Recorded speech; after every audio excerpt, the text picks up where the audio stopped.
Kyle, are you really still in here? What the fuck are you doing awake? It's like 3:47 a.m. Oh, it's Friday? You don't have work. Kyle, are you excited for when I get home to get back to Factorio? Holy shit.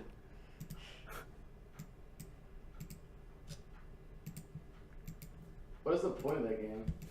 To build a bigger factory. To what end? To make it so you can get more resources to build an even bigger factory. Why? So you can keep making big factories. Okay.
God damn, I can't believe McCain fucking came out.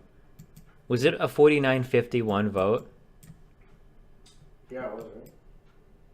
If it's 50-50, then that means that the vice president cast the tiebreaker, right? In the Senate? Yes, that's right. That is what happened. So this was like literally like if McCain... Oh, was it 52-48? Oh, okay. Wait, what? Who was the? Or wait, 49-51? Who was the? I don't remember. I should know this.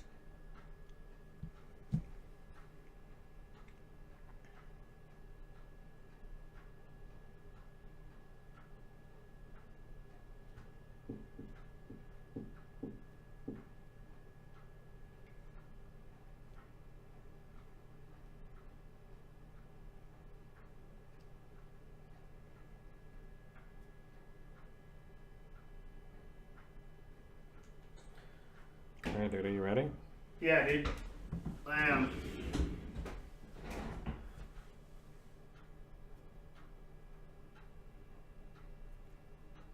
Are you ready?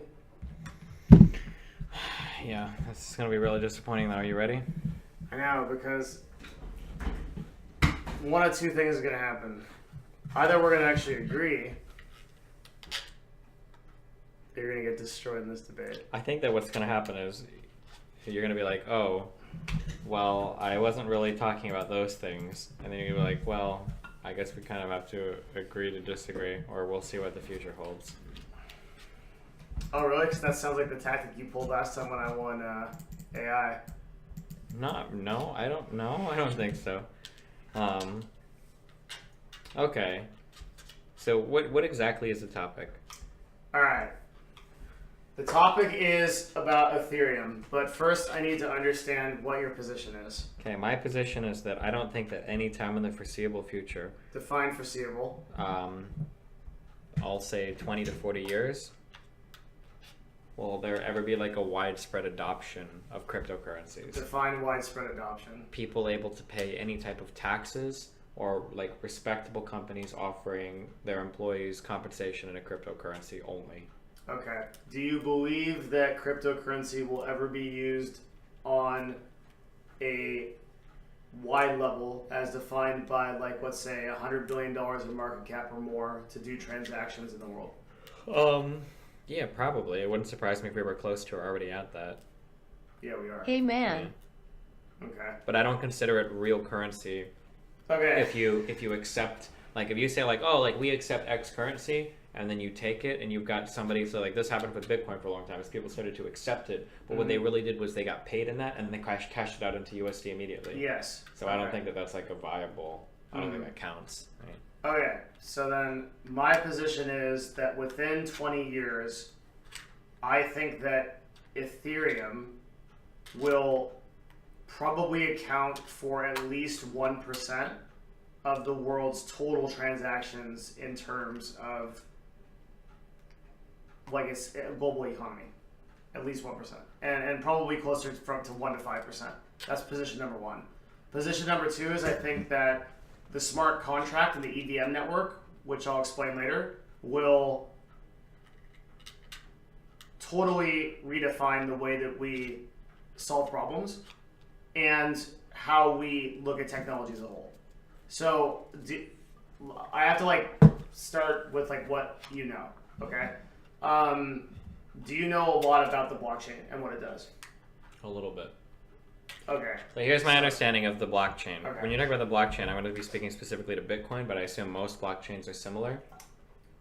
So the problem is I'm really bad when it comes to I'm uninformed when it comes to Bitcoin. Okay, I'll just tell you what I think. Super informed when it comes to Ethereum. Okay, I'm just going to assume that Yeah, blockchain is similar. So here's what I They understand. are very similar. Okay. There's one difference between Bitcoin and Ethereum we can go over. Here's okay. what I understand these things to be, okay? Okay. Is that, so one, you have a currency, okay?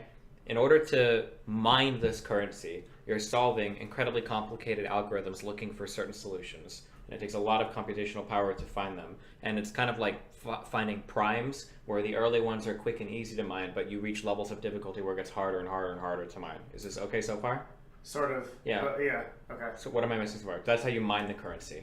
I'm not getting into anything else right now, but I'm just talking about mining the currency, right? That's okay so far? Yeah. So in the process of mining the currency, you have a giant blockchain, which is kind of like the progress of mining so far that everybody shares. If you want to hop on board mining the currency, you have to download the current progress.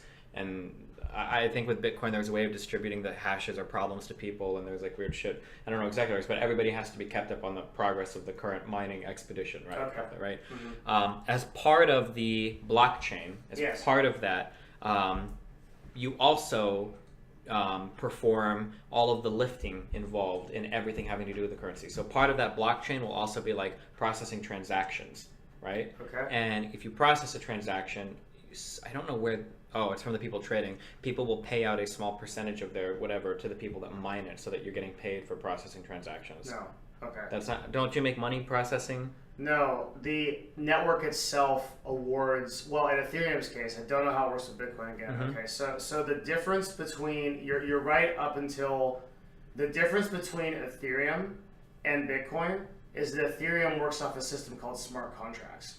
So these are automated, scripted events that are programmed in a language called Solidity, I believe. Okay. That is similar to, are you with me, buddy? Yeah.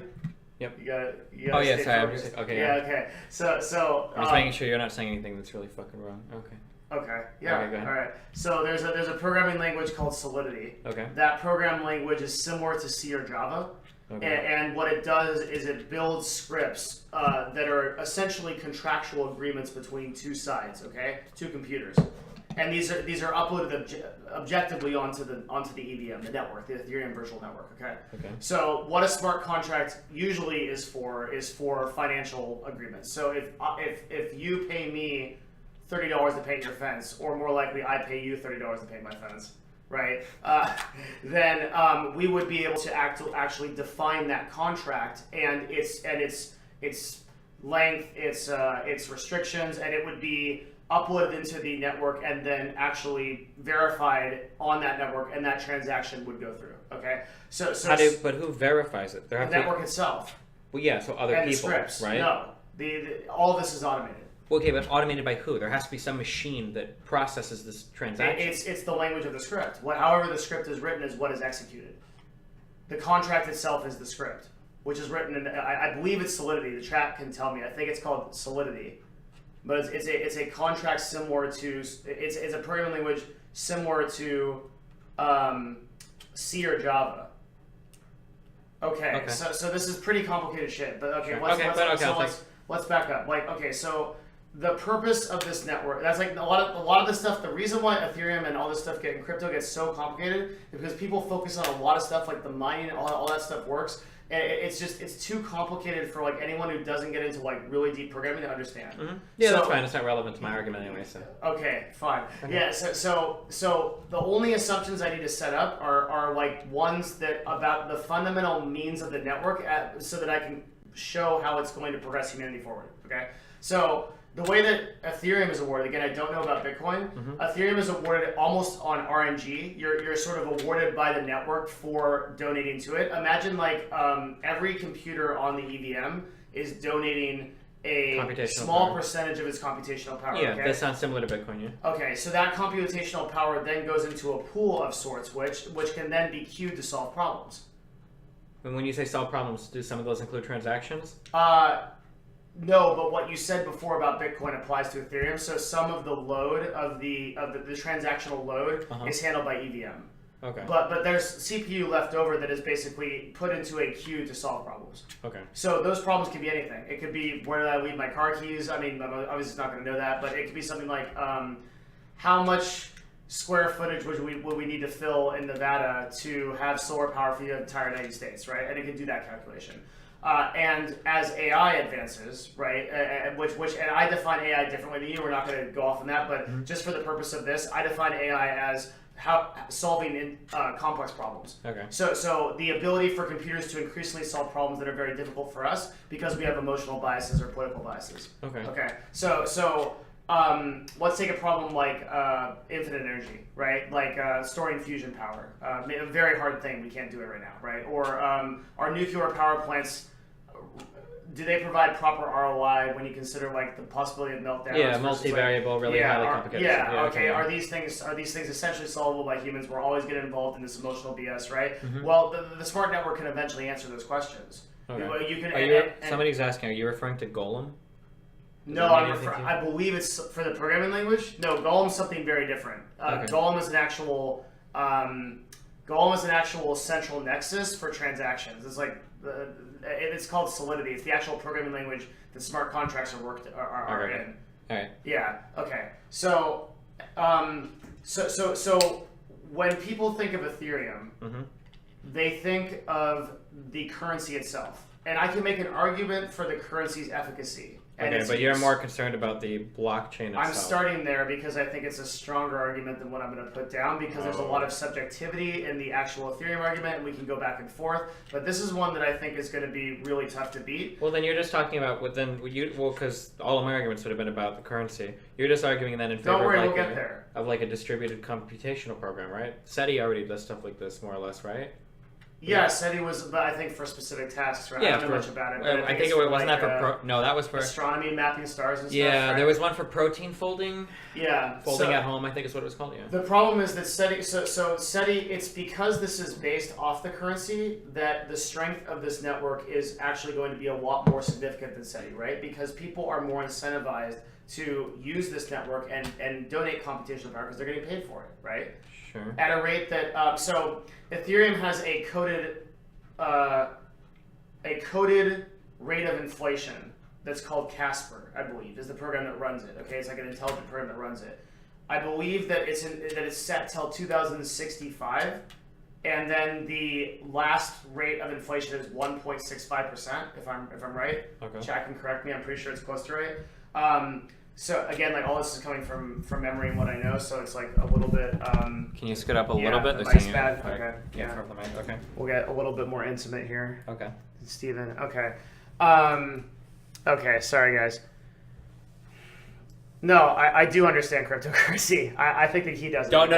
Chat. Some half of chat is fucking retarded. Okay. All right. Yeah. Okay. So yeah, I shouldn't get down that rabbit hole. Okay. Well, you guys can determine. Anyway, yeah. So there's this thing called proof of stake, and so what it is so where were we? Fuck, I got sidetracked by chat. How can you read them and then keep your arguments going? I can't read it. So you were talking about the blockchain and its ability to solve problems. You were talking about payouts that were guaranteed. Okay. Okay, I follow. I just can't read chat. Okay, sorry guys. I love you, but it's too hard. All right. So, okay. So the idea of Ethereum the donating that CPU is incentivized by getting an actual payout that's presumably convertible into US dollars, because Ethereum is traded on a network, an exchange, right, where that money can then be filtered to the US dollars, like with reasonable effort. Okay, so you have even if you can make a cohesive argument that Ethereum itself is useless and essentially is going to go nowhere. Okay, the blockchain itself, for the purpose of solving complex human problems, is valuable. But why would people donate computational time to it if there was no financial incentive to do so? But there is a financial incentive, but it exists right now. Well, but I'm saying, like, if Ethereum fails as a currency, why would people donate time to the blockchain? Cryptocurrency itself would have, this whole concept would have to fail for that to fail, right? Like, because if Ethereum fails, another currency will precede it. Sure. Okay, so do we agree on that, at least, that there's value in the computational power and the financial incentive that Ethereum provides by that network? Yeah, for whatever it's called, group computing. I used the term earlier, I don't remember. Cloud computing. Not cloud computing. There's a name for distributed. Distributed. Yeah, you're right. Yeah, okay. so things like SETI and folding at home, I think. Yeah. Okay. Yeah. And would you agree that it's stronger? If you financially incentivize Yes. it? Yeah, of course. Okay. Good stuff. All right, so that's established. All right, on to Ethereum. Okay, so I can always go back there because that's where there's a lot of value in that. Okay, but let's move on to Ethereum itself. Okay, why is Ethereum going to? Why do I think that Ethereum is going to take over a significant percentage of transactions? Why do I think Ethereum in particular is going to do that? Okay, there's a ton of stuff to unpackage here, but yeah. So Ethereum in of itself, its main competitive advantage over currency like the US dollar is that it is the smart contract system. And that smart contract system is not regulated or taxed by any governmental entity. So if I am a business... You still pay a tax on it though, right? Do you? You do not pay a tax on it. So when you send money using Ethereum, you don't have to pay, anything into it? Yes, it's a straight donation to your wallet to mine if I do that transaction. Okay, so that's not the same with Bitcoin, right? Is that oh really? Because in Bitcoin, not only... Do they take a percentage of it or something? Yeah, and I think you can opt to take a higher percentage to get the transaction to process quicker. Can somebody make sure that I'm right on this? Because I don't want to fuck this up. Is that true? I know that in Bitcoin you can offer to pay a higher price to miners to get the currency or to get the transaction to go through faster. But in Bitcoin, do you have to pay a transaction fee at all if you just do a normal one? I think on Bitcoin, do you always pay a processing fee? The problem with Bitcoin now is that it's starting to take like hours, I think, to process. That's a whole separate problem. It's because we don't have enough bandwidth essentially to process the volume of transactions on the EVM. Well, I don't think it's bandwidth. I think it's computational power. Isn't it? Okay, so the way it works is like every transaction is like 2 megabytes, and they need to double it to 4 or something. A single transaction is 2 megabytes? I don't know if that's right. There's something that like someone in chat can explain. This is something I don't understand. I would imagine a transaction be in the order of like dozens of kilobytes. There's what's the one block is 2, and then blocks are 2 megabytes. Yeah. A single block is 2 megabytes of transactions, and then they need to double it, right, so that they can be able to. But that might involve a split of the currency. Again, Bitcoin. Oh, you were talking about this was the big debate that was like a year or 2 ago. No, it's happening right now. It's a big issue because the volume is way too high. Yeah, it's worse now. Everybody's the issue that I remember reading about. Oh fuck, I don't follow these cryptocurrencies as closely, but I think the problem was that there was a huge fork, or there was a potential fork where some people want to double the size of these blocks, but a lot of people were saying they shouldn't. But I want to say like the owners of the Bitcoin subreddit are like invested in businesses that will speed up your transaction for you that you can use to do Bitcoin transactions. So it's like a huge conflict of interest because people are like, well, this is bullshit. Of course, you guys are silencing or censoring this, speeding up the blockchain because you're making money by accelerating transaction or whatever. And there was like a huge... Okay, so for the purposes of this discussion, we should try to stay away from Bitcoin if we can, and the reason is because Ethereum is a totally separate network that is not dependent on Bitcoin whatsoever. I think there are a lot of problems with Bitcoin that Ethereum has solved. So I think I think that like Ethereum's smart contracts. So Bitcoin in of itself is essentially just digital gold, right? It's basically a belief-based currency, Yeah, so this is there's kind of no like my difference between it and Dogecoin. So this is kind of my problem when we get into the economic side of it, that I feel like these cryptocurrencies is that the cryptocurrencies are just totally fabricated. They're not real. They don't mean anything. Understood. Yeah. Ethereum is not that. Ethereum it is that in its inception. Okay, so that goes. Do we want to back up into that right now? Because that's a whole nother discussion about what currency is. If you want to, yeah, sure. All right, let's go. Let's go. I'm pretty confident here, so whew. Let's do it. Do you know the first place where currency was really introduced into an empire or society? Rome or the Aztecs? Way before that. Yeah, probably. Okay, so you have no idea. So it's ancient Sumeria, and they use sacks of barley. Okay. Okay. So they would use sacks of barley to do transactions with one another because the problem that they ran into was that basically you couldn't. Well, if you tried to trade fish for grapes, right, or something, there was too many subjective variables that could go into that. So it wasn't commodity trading. They actually used it as a currency. No, this was the first known use of this. We think right now was sacks of barley. Okay, and then the actual use of real currency was shortly after that, and was silver shekels. Okay. And they had shekels to represent denominations of like 1, 5, and like 10 or something. So currency may go back further than this, right? But this is like where we kind of understand it to be.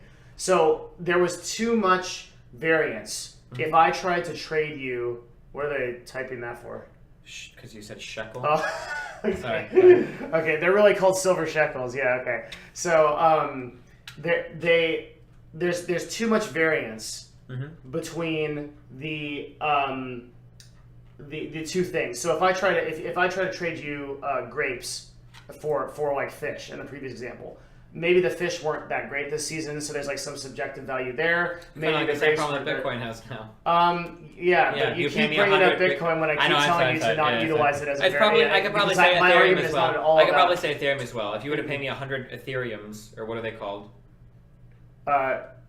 Ether. Ether. If you pay me 100 Ether now, it might be worth a fuck ton more in the future, a fuck ton less in the future, in like a week or two, right? Sure, like any other standard free market, but let's keep moving. No, not like any other free market. It is exactly not like any other currencies. There aren't currencies. This is why I don't consider these. You don't think that Forex is volatile?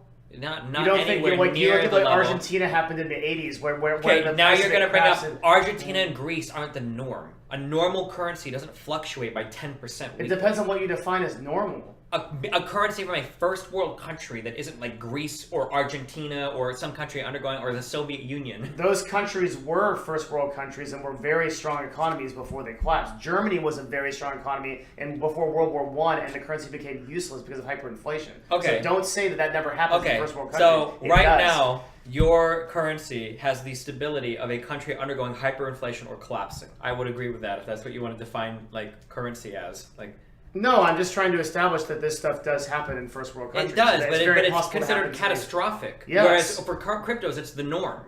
Because crypto is in its infancy. But but again, like I'm building a case here. We should reel it back in. Okay. All right. So here we go. Right. So back to sacks of barley and stuff like that, and all that exciting stuff. Okay. Yep. Okay. So people tried to solve two problems. Right. They were trying to solve the subjective variance between trading two goods by introducing a central good that didn't have much variance. Then they could actually do something with that. They could say, okay, well, it's worth this much barley no matter what you do. Okay. Sure. That establishes the basis for currency. Okay. Then they said, hey, we actually want to eat this barley and use it. So let's actually not use barley. Let's use something that we don't need, like silver. Sure. Because silver is you can't really do much with it. Besides trade it, yeah. Yeah. And there's a limited value and all that. Yeah, right. So okay, and that formed the basis for currency. Okay. Mm-hmm. So there's really only, I guess the easiest way to describe this would be like to understand like, what does that mean? Oh, sorry, you said something stupid. The easy way to understand this is.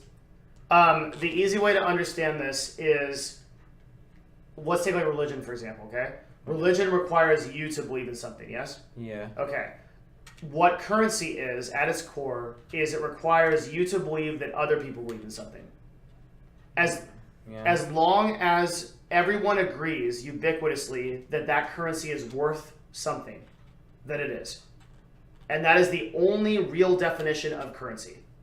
To some extent. How would you counter? Because it's a false equivalency to some extent. No, go for it. Like, how do you? Okay, so this is a big argument that crypto dudes make, is that you're trying to kind of draw an equivalency between like Ether and USD, right? Yeah, I believe after So- we were removed from the gold standard, they're the exact same thing. Okay, so that's absolutely untrue. So the United States dollar is backed by the full faith and credit of the United States government, which is supported by the entire United States economy. If you own treasury bonds that are paid out in USD from the United States government that collects tax revenue in USD, which it does because it's the official currency of the country, a dollar means something. This is a really huge libertarian argument that dollars are just paper. That's absolutely not true. Dollars, currency that you own in another country, is supported by the existence and the economy that exists and supports that country. So I don't agree that we all use dollars because we all agree to use dollars. I mean, to some extent we do, but the existence of those dollars and the trading powers of those dollars are backed by the government and economy of the government. Of Yes. the country. Okay. And though that economy and that backing it is subject to the fluctuations of that economy. And in situations of deflation like 2008, where you have like a crisis where trillions of dollars are lost, right? Okay. The confidence in that vastly reduces. Okay. Yeah. I'm actually going to make an argument that Ether is a stronger currency. Sure. So than when USD. you say let me before we get to that, when you say vastly reduces the confidence of that currency, Yes. we're talking Consumer about going from confidence, like a level of like 98 to like a level of like 94, and I put Ethereum and Bitcoin on a level of like 2 or 3. You're So we're talking like, about way. you're talking about trillions of dollars. Yeah, you're talking but about people's life savings. Even though this that are happened, gone. but even though this happened, it didn't destroy the USD. No, it did not. It just had, they were part of the economy. But there is so this is actually an a argument world in that favor. could exist where it could have. No. In 1910, when the Great Depression happened, the U.S. dollar was almost worthless. Okay. I don't And when think. we- No, I don't think that's true. And when we went No. again. I don't think Wait, that's to- true. The Great Depression, I don't think destroyed the value of the dollar. I just think it destroyed a lot of dollars, a lot of people's dollars. But I Yeah, don't and the think same thing happened in 2008. That's the case I'm trying to make. Is that you can okay? All I'm trying to say is Okay, so you had to be you're really basically careful. trying to make the case that the U.S. government is like infallible and like, or the U.S. dollar is infallible. It's certainly not. What I'm saying is that like absolutely the U.S. be dollar absolutely is not collapse. going to vary 10% in a week because it just won't happen because there's so much. No, it shouldn't happen, but it can. It can, but in order for it to happen, it would require something extraordinary to Okay, happen. but extraordinary things happen. Very rarely. That's why they're But called they happen. But that's why So- they're called extraordinary. But they happen. But in Bitcoin and Ethereum, they happen every other day. because it's in its infancy. But I can tell you that this will eventually be a more stable network. Yeah, but the problem And I is can that tell you why when we I can get point, into that. okay, we'll get Yeah. into that. But like when I point to like why is the USD stable, I would say well the USD is stable because it's backed by the entire United States economy that has existed for 241 years or whatever. Yeah, which right. is great. So like that's Yeah. why the United States economy and the USD is strong. And when you say like well a cryptocurrency is going to be strong based on what? There's no central bank. What backs it? Just Okay, so why is it going? Why in what- 10 years will I feel like in 10 years people will care about the U.S. dollar because the United States will still exist and our economy that functions on USD will still exist. Why will Ethereum or Bitcoin or no, it can be Ethereum, not Bitcoin, but why will Yeah. Ethereum still be a thing? Because Ethereum exists outside of any kind of like Ethereum has its own system of governance that's defined by the blockchain and by EVM. So EVM is the system of governance. It simply doesn't tax it. It doesn't add any kind of regulation to it. Okay, but where It's does an the value? But unregulated that in backing and of in itself, the market demand. If people believe in it, they invest in it, and that's why it has a dollar value. That's why I can translate my Ethereum right now into $200 per Ether. I can do that right now. I can go on a GDAX and I can do that, right? Why is that the case? Because people believe that that currency is worth something versus the amount but that's what in would it take circulation. for people to lose that faith? What would it take to have people to lose faith in the U.S. dollar? Economic catastrophe. The exact same thing with Ether. No, Yes. cryptocurrencies come and go all the time. Cryptocurrency- You think that Ethereum is going to be the one to stay and make it forever? I think that Ethereum right now has the greatest chance of that within 12 to 15 years. Yes. Okay. Because of the smart contract system. Okay. So right now we have a market cap on Ethereum of I think it's 30 billion, 35 billion, which means the amount you can check it on when somebody can correct me. So I don't know if that's exactly right. I know Bitcoin's like maybe 40 or maybe actually Ethereum's 20 and it's a 40. Someone can tell me. I don't know. But everything is dependent on smart contracts. Okay, so the ability for me to pay someone in Russia to do some programming for my website, right? I can pay them an Ether. Okay, there's a market supply and demand for that system, that currency, just like there is for any other currency in the world. Okay, and then but the difference is that that if I wanted to pay that person from USD to Russia, luckily, like to Russian to what's the rubles? What's the Russian currency? Rubles sounds right. Yeah. Okay. I don't even know. Yeah. It would be an ordeal, right? I could pay that person through PayPal, but I'd have to pay the exchange rate, and then it would be subject to the fluctuations of those dollars. So when I have a lot of Canadian employees, right? Mm-hmm. When I pay them, it might be very up or down what their paycheck is, depending on the fluctuation between the dollar. Okay, mm-hmm. Ethereum does not have that problem. Ethereum is always static. So as Ethereum becomes more widespread, and you can utilize it to buy more things. I'm not even sure if I necessarily will agree with that.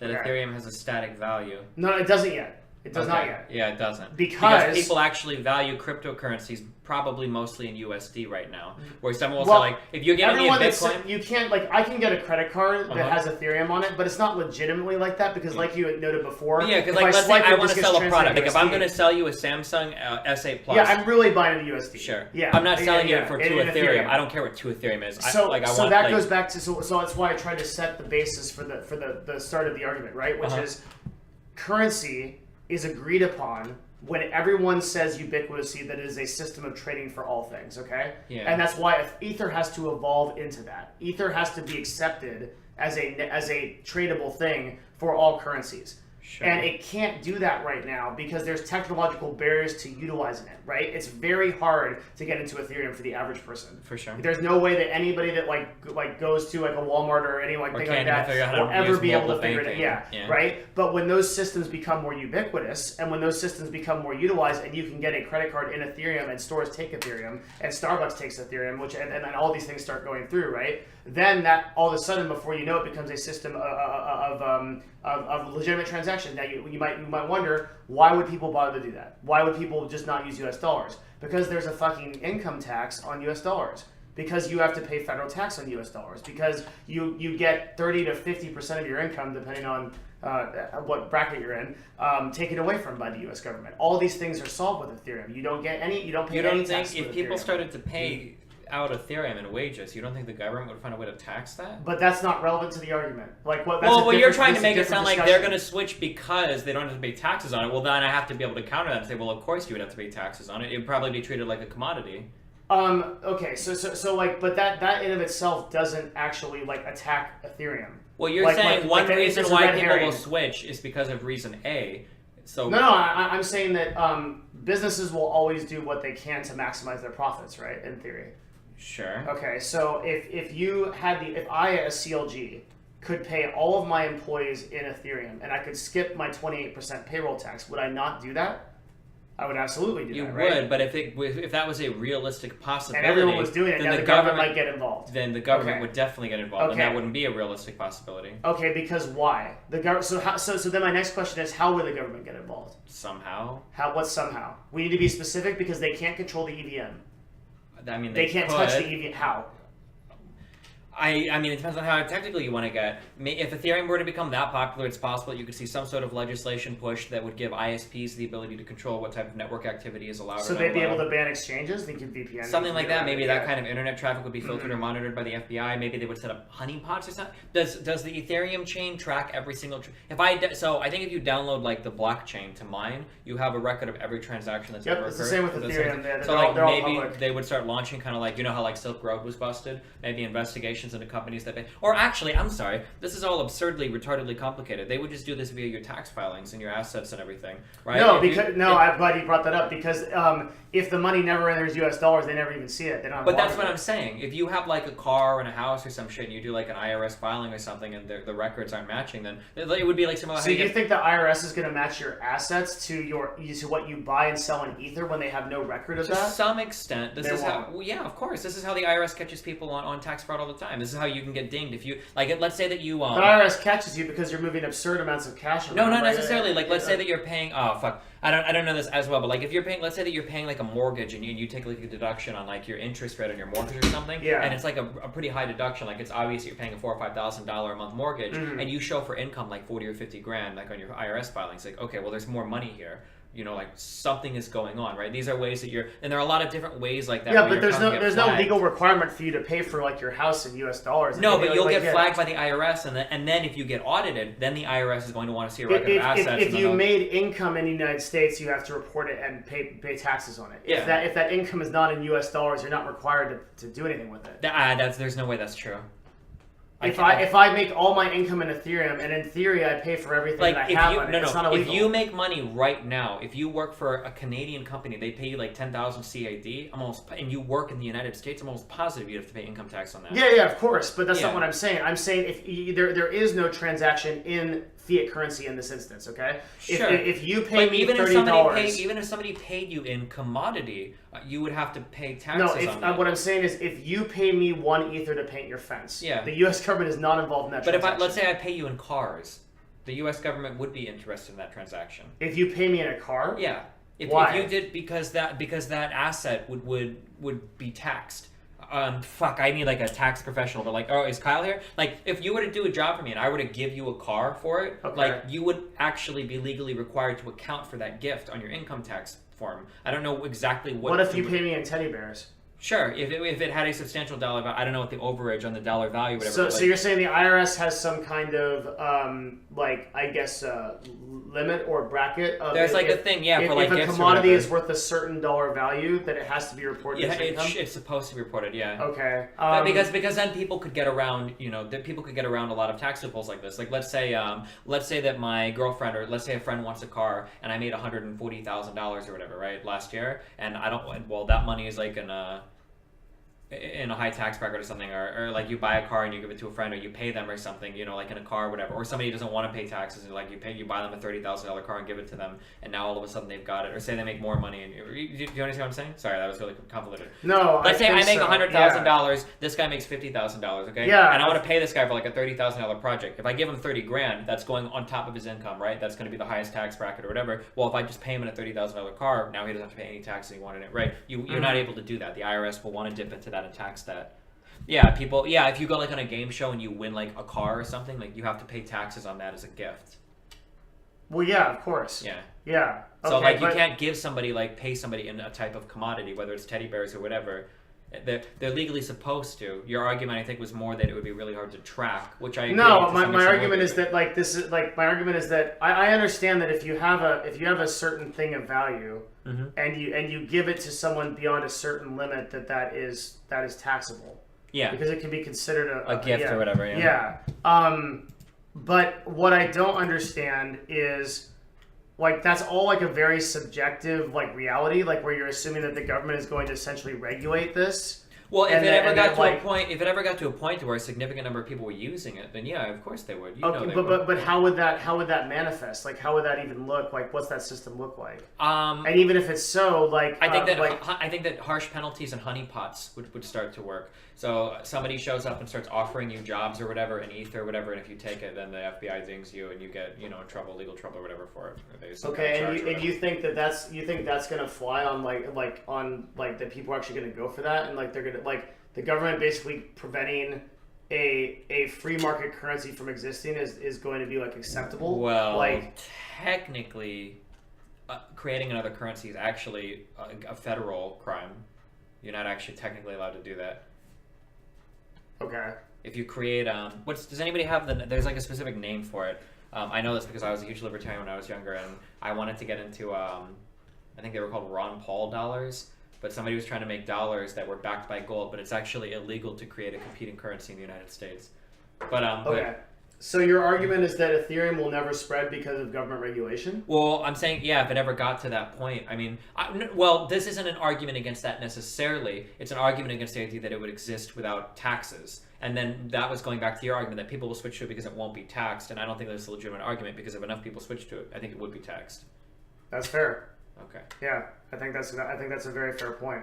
I think that the way that works and how that looks is like really weird though, because you're dealing with like, you're not just dealing with the United States in this case. Ethereum is not like a centralized U.S. currency. It's a worldwide currency. I can deal with people in India or Russia. I can deal with people across the world in this, and that's kind of its whole point, right? Sure, but It you just already kind of know supersedes other those currencies, and boundaries. the IRS would want to get its hands on that as well. Again, like if you did a job and you got paid 100,000 CAD or 100,000, GBP or whatever, like they would want to tax that somehow. Yeah, I guess the other thing that I'm not convinced on is that like you're telling me that there's a very reliable way to like consistently track how these commodities would go back and forth and be bought and sold, right? Like, Well, it you doesn't could have look to at be someone- reliable. You just have but- to ding like hard hitting people, and then hope that it scares enough people that they wouldn't be as interested in that. And then if it became a significant revenue problem for the United States, then they would invest a significant more amount of time into doing it.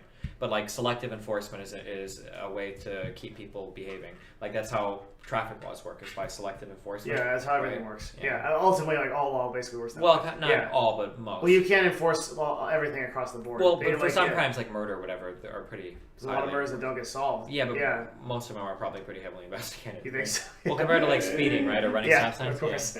Yeah. Okay. So all right. Let's. Are you familiar with a Tor? Yeah, very. Sure. Mhm. So that's something where like it's impossible to track somebody on Tor, right? hmm Well, but it's not, because if the FBI runs one of the exit nodes, they can set up a honeypot and track things going in and out of it as well. Yeah, and people they catch people like that all the Sure. time. Mhm. So this, okay, and then just to be clear, this isn't an argument against the efficacy of Ethereum. It's just a counterpoint to the one thing where people would use it because there's no taxes on it, Mhm. right? So there might still be other viable reasons for using Ethereum. I just don't think the tax argument is one of them. Okay. Because I think the IRS would find a way to tax it. Okay, I'll drop that. I don't. I guess the only thing I'm still confused about is like, how that ends up being practiced and like how that ends Yeah, it up might going get into weird. practice. It's getting really so weird like, because it used to be a long time ago. because the U.S. government can't touch anything in Ethereum. They can't see any of the transactions that go through.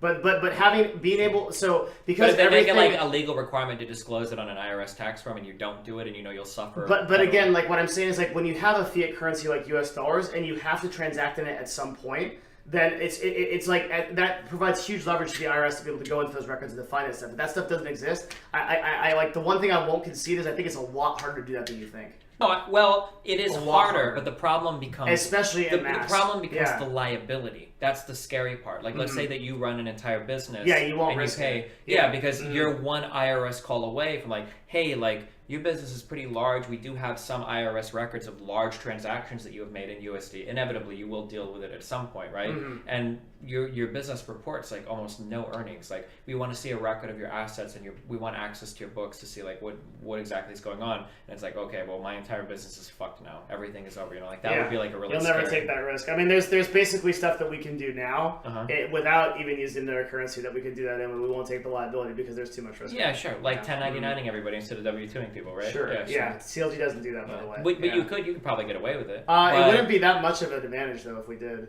not having to pay any payroll tax at all. Dude, then we have to. Yeah. Then we still have to share FICA and. No, you don't. Not if you 1099. That's why people do it. If No, I no, no, 1099 you $10,000 in pay, I'm giving you 10 grand and I'm knocking it off my taxable income. I don't care about your FICA at all because when you pay that money that you got in a 1099, you got to do a I form understand what you're SE, right? Yeah. Yeah, you have to cover both Yeah. sides of it. So Mhm. No, you're right. Yeah, 1099 just totally screws people over. yeah, it does. sorry. That's why so many people do it. Yeah. Mhm.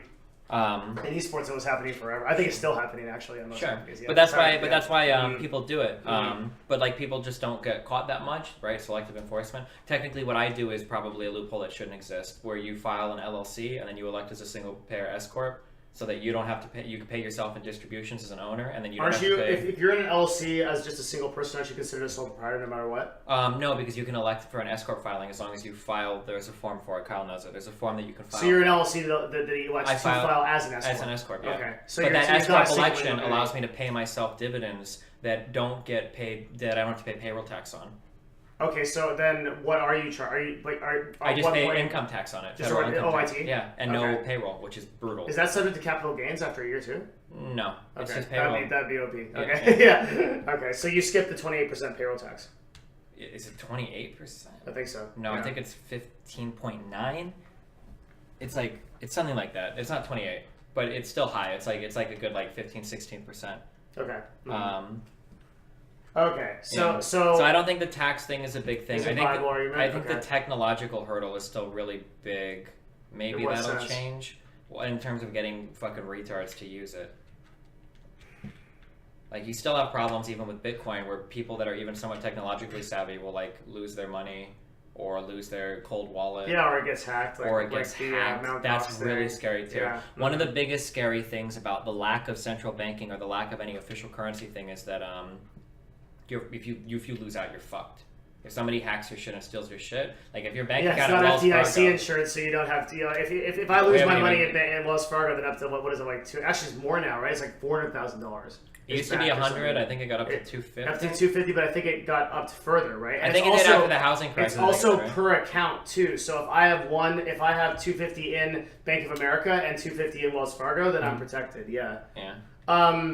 So all these things I think are really strong arguments for U.S. dollars versus Ethereum, which makes sense because U.S. dollars are obviously like backed by like The United all States the reasons- economy. Yeah. Yes. But I think eventually start to even out when Ethereum becomes that kind of currency and is traded in that kind of way. Coinbase is FDIC insured. What is Coinbase? Coinbase is he's right, and Coinbase is an exchange. It's an exchange. Yeah, it's an exchange for Ethereum, Bitcoin, Okay, and hold a on. couple other things. If Coinbase is FDIC insured, it must only be FDIC insured for the USD you have on there. There's no way it's insured for the cryptocurrency. So there is a Bitcoin in chat. Uh-huh. Coinbase is FDIC insured on your USD wallet. It is not insured on any of your crypto. If you lose your Ethereum, they're not gonna pay it back. But again, this is Mm-hmm. so like my main argument against crypto is always that it's a commodity, and that's all it is a commodity, and not a currency. But and when you talk about trading, in these kinds of conversations, we're like, well, you have an exchange where you own your currency, which is USD, which you then use to buy the commodity, which we're pretending. But I don't need right? to use an exchange to transfer Bitcoin to you, for example. Okay, A and B, it's not a commodity. It's hard for me to believe it's a commodity in the sense that like, if I can pay you in this. Like there are tons of people doing transactions in Bitcoin for legitimate business services, and it's happening around the world as we speak.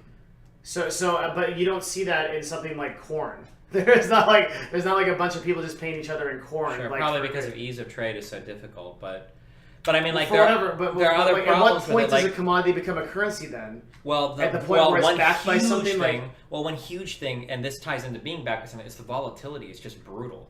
Mm-hmm. The volatility is the biggest problem that working against all the cryptocurrencies right now. Volatility and stability, which is kind of the same thing, and then history, right? I don't want to pay you or start accepting something and keep a lot of money in something that When you don't know what the value of it exists is. has only been around for 5 years, yeah. Mm-hmm. And the volatility kills it because like you can't work with currency is supposed to be stable.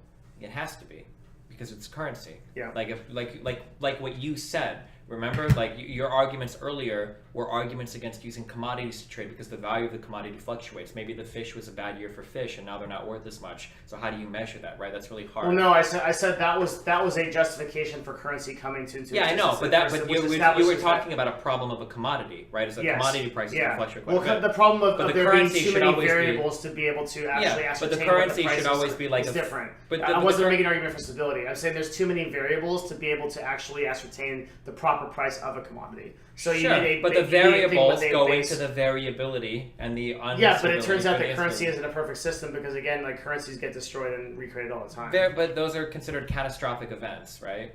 Yes, but so I guess there are catastrophic like, events that could destroy Bitcoin and Ethereum. Let's say that something happens where we don't actually solve like some sort of like power crises or whatever, and we actually do become very limited on energy in the future. All your cryptocurrencies are just completely annihilated. Sure, but in the same light, I could say that let's say that the actual debt that the U.S. government has is realized, and like all of the credit default swaps and stuff that's going on, and all those big problems like come to manifest, whatever it is, right? Donald Trump finally goes insane and takes over the year. I don't know, like right, pick a thing, and then it just drops the value of the U.S. dollar to nothing, right? Mm-hmm. That's just as catastrophic and just as rare of an event, right? But it can happen. So Ethereum, the thing is, there is no situation where the United States government can completely protect its currency versus catastrophic Okay, failure. so here, But there is an eventuality where Ethereum can. So Ethereum and Bitcoin right now could fail for a variety of reasons. Yes, I don't disagree with that. I think that both And of the those currencies and- are extremely volatile right now. But the reasons why they would fail wouldn't really have far-reaching impacts on the rest of the world. Also true. Okay. Yes. For the USD or the GBP It would or have the massive euro to implications fail, on the entire world. not Yes. that it would have massive, but it would take a catastrophic event for that to happen.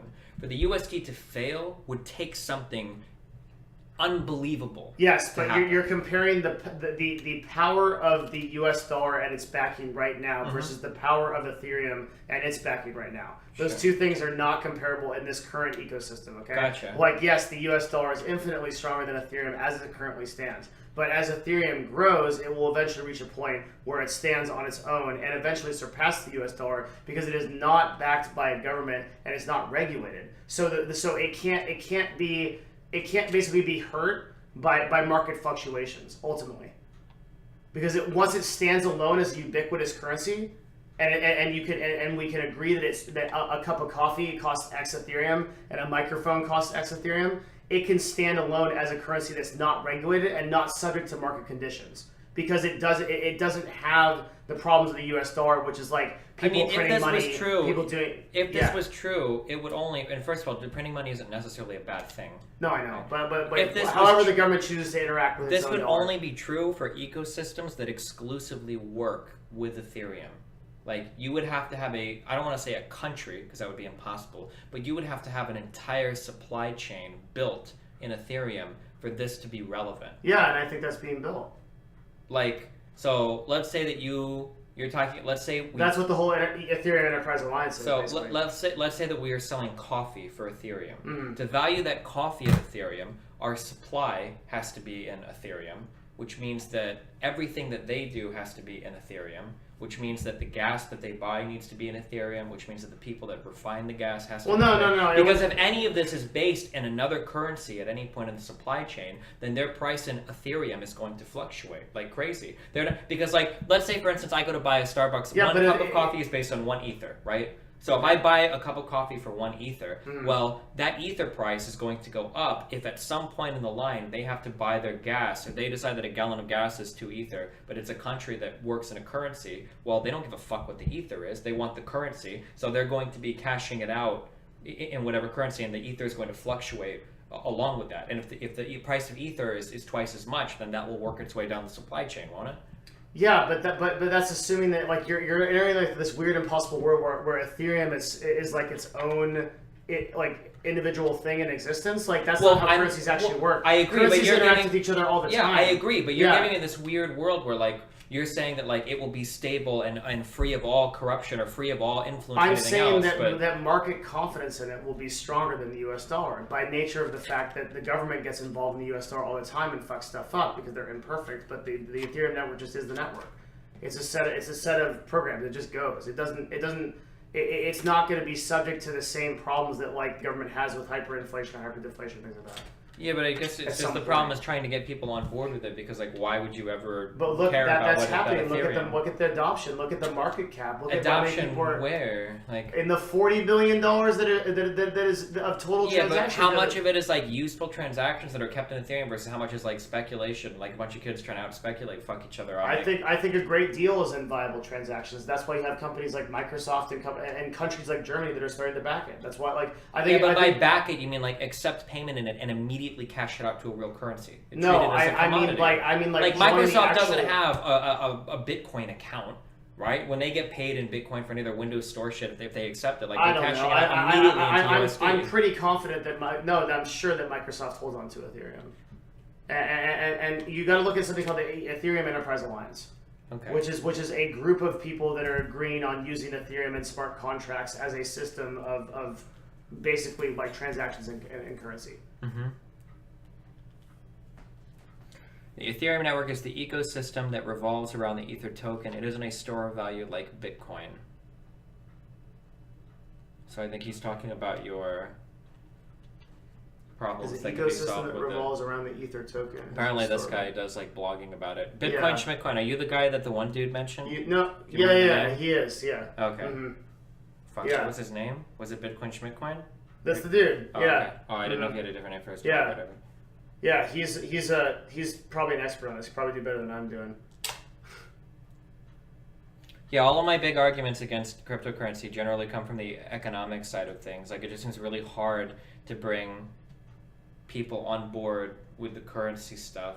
And it seems like a lot of people The only thing I can't really circumvent is like the U.S. government will eventually regulate it, and then it's useless. I can't attack that because it's like, but it's a very faith-based thing. It's like I actually hate capitulating to that particular argument because it doesn't like actually deny the actual success of the thing for what it is, right? Ethereum will be successful because you can use smart contracts as methods of transactions and agreements between people to accomplish things in business without any kind of taxes or, I mean, there's a gas price, but like without any kind of What's the gas price? gas is like a small percentage of transaction that goes for So you any do have kind to of, pay a fee to do a smart contract. I guess very technically, but it's like 0.02% or something.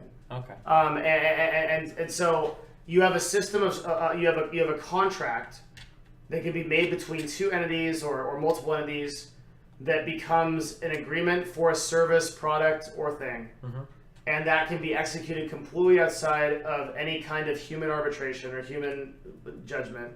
And that alone is basically that is the basis of our financial transaction system in all modern governments anyway. So when that system comes up to its full strength, it creates a market in of itself. But it's really hard to explain like how that works. Okay. But does it make sense? Like the very reality that those smart contracts will exist and will allow people to make transactions like you pay me to code a website, and that's it's all completely secured by the EVM, and it's not subjective, or I pay you to do something, or we do something like that. All of that will come together into its own type of market confidence, and then people will trade in that, and it will be a system of value that will be weighed against other currencies like the rupee, like the US dollar, just like any currency would be, right? And that's what's happening right now. There's a price weighted on Ethereum versus USD, right? I can get US dollars in exchange for an Ether. One Ether will give me roughly $200 US right now, right? So that system does exist. And the smart contract system is the basis for that system. So what I'm saying is like Ethereum in of itself is set up to be a successful means of business transactions and currency, barring the one argument I don't think I can attack, which is, well, with every government regulates it, what happens? I don't know, right? Maybe it is over, and like I can't really attack that. Gotcha.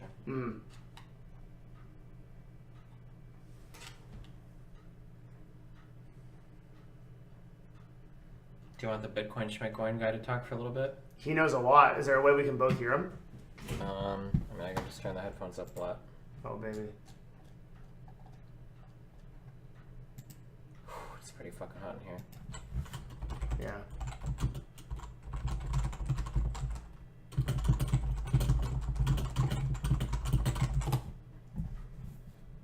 Do you want to open that door, actually? Or would it be too loud? Yeah. I can. Oh. Holy shit.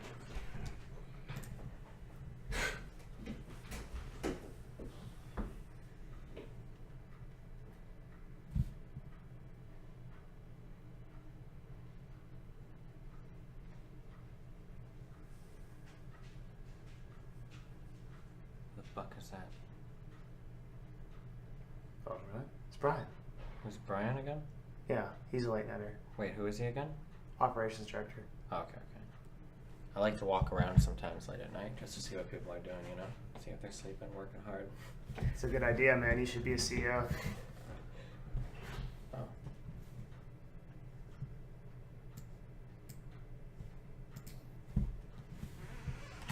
Alright, hello? Hello? What's I up? can hear him. You can Oh, probably hey, perfect. Yeah, so I think one of the biggest issues. Can you guys hear me? Yeah, we can hear you. Okay, let me mute your stream here. So I think one of the biggest issues is that Devin is making the argument of Ether being a store of value, like like Bitcoin, and it's not. Ether is a token to complete transactions on the Ethereum network. And that is sort of the argument that needs to be approached here to argue why cryptocurrency and blockchain technologies have an inherent value and why they will continue to accumulate value in the future. So with Ether is different than Bitcoin, because with Bitcoin only has one purpose. Bitcoin is digital gold. With Ether, you guys kind of touched on the blockchain technology, but you can think about it like this. Like if you were to summarize just blockchain technology in general, like you can think about like a series of cars on a train track, and each train track has a passenger in it, right? With Bitcoin, the only thing the passengers represent is value.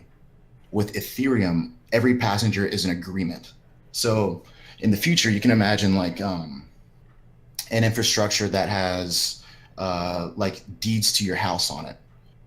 Things that like require lawyers and large legal costs and take time can be expedited throughout the Ethereum network. And in order to complete these transactions, it requires Ether to complete the transaction. Ether is the gas to complete the transaction. So the mining reward for when you mine Bitcoin, the mining reward for completing adding the block to the blockchain is Bitcoin. Ether is the mining reward on the Ethereum network. So in order to get value to encrypt these blockchain, these blocks of agreements, you get paid in Ether. So why does that have value? It has value because companies require this Ether to send their transactions across the network in general. Does that make sense so far? Okay, it sounds a little circular, but okay. Yeah, I mean it does. I agree. It sounds a little Ponzi scheme-esque. Like basically, like you need Ether because Ether is needed to send other Ether, and you want to send Ether, and you need Ether to do it. So that's why it sounds right. No. So you're sort of right. You need Ether to complete transactions. The reason why you want to use transactions across the Ethereum network is because it's highly efficient. Well, what define efficient? Efficient in a sense that, like for example, something that's going to happen very soon is that companies, I think Devin kind of touched on this, was the Enterprise Ethereum Alliance. A lot of companies are starting to adopt this infrastructure for securing their transactions. Bank of America being one of them, Microsoft being one of them, MasterCard being one of them. Like all these big financial guys are getting behind Ethereum as a platform because it's a fast, secure network that isn't hackable.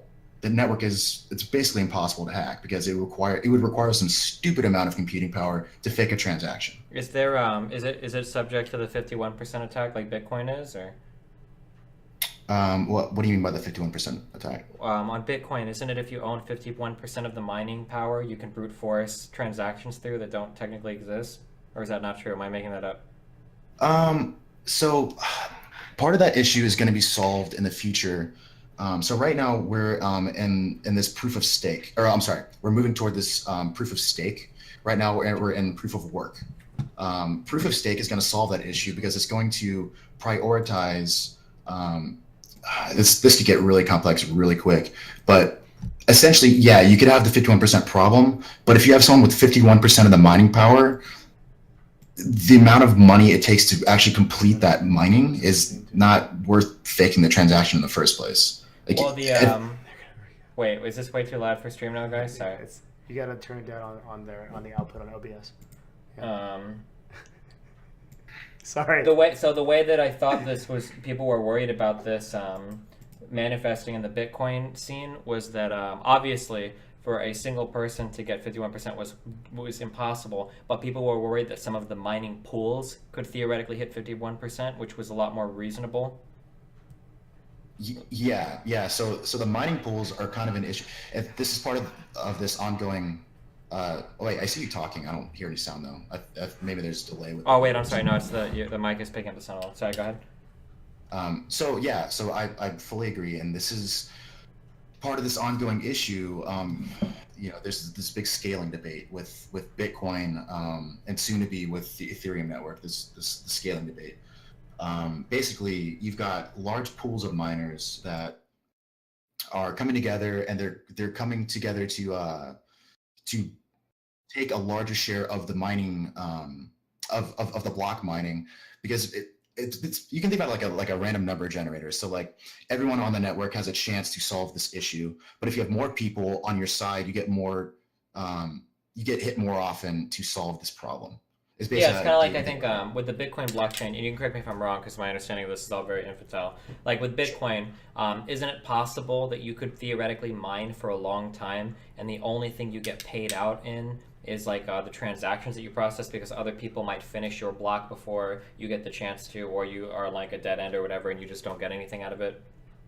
Yeah, so that's part of the scaling debate. Part of the scaling debate is what happens when when Bitcoin stops being issued.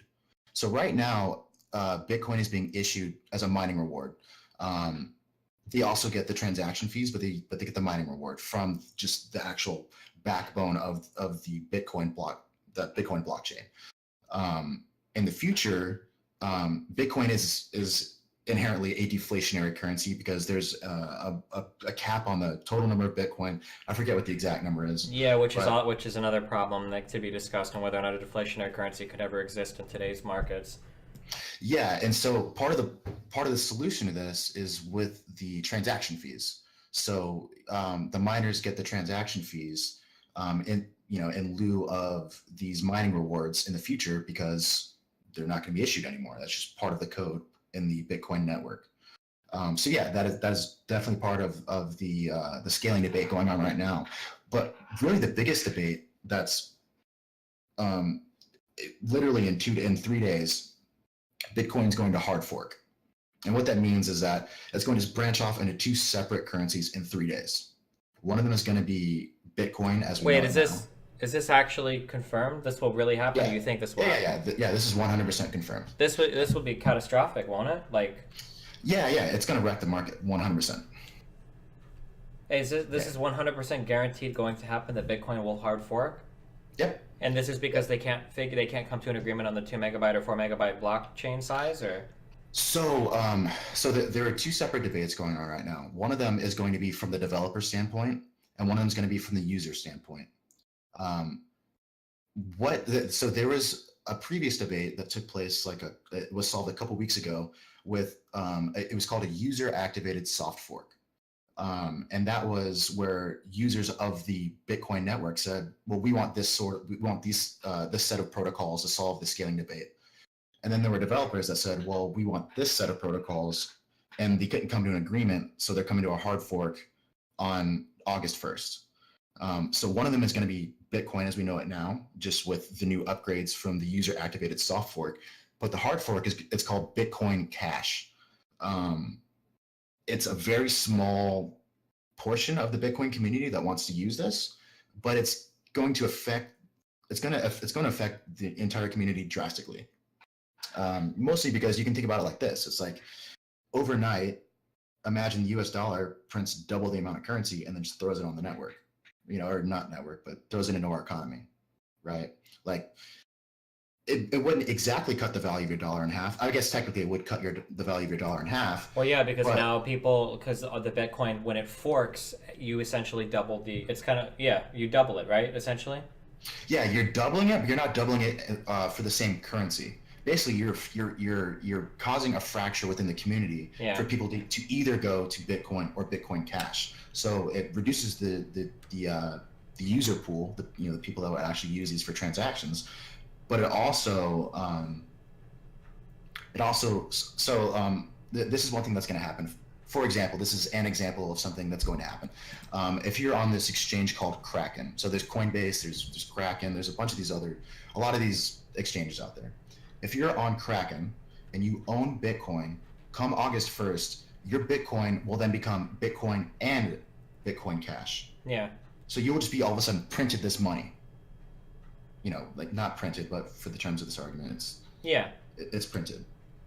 So what happens then? All of a sudden, all these people just get injected with this cash.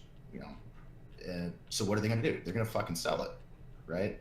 Like they're going to sell it because all of a sudden the longer they hold on to it, the less and less valuable it becomes. Well, the crash will probably only affect one market. So, like, if I had to guess, I'm going to guess that it probably won't have a dramatic impact on the Bitcoin price, but the Bitcoin Cash price will crash almost entirely. That would be my guess, to like back to like Dogecoin levels or whatever. So I don't know about that, but it's so it's really up in the air right now, and a lot of people don't know what's going to happen because. Well, but you said it was just a small fraction of the Bitcoin community, no? No, you're right. It is for the Bitcoin Cash, Yeah. but just market uncertainty in general is never good for Crypto. any sort of well, just any market in anything. general. Like Yeah. Well, sure. whether it's the stock market or whatever. Like uncertainty is always bearish. There's never uncertainty that's bullish. Yeah, of course. Yeah, of course, yeah.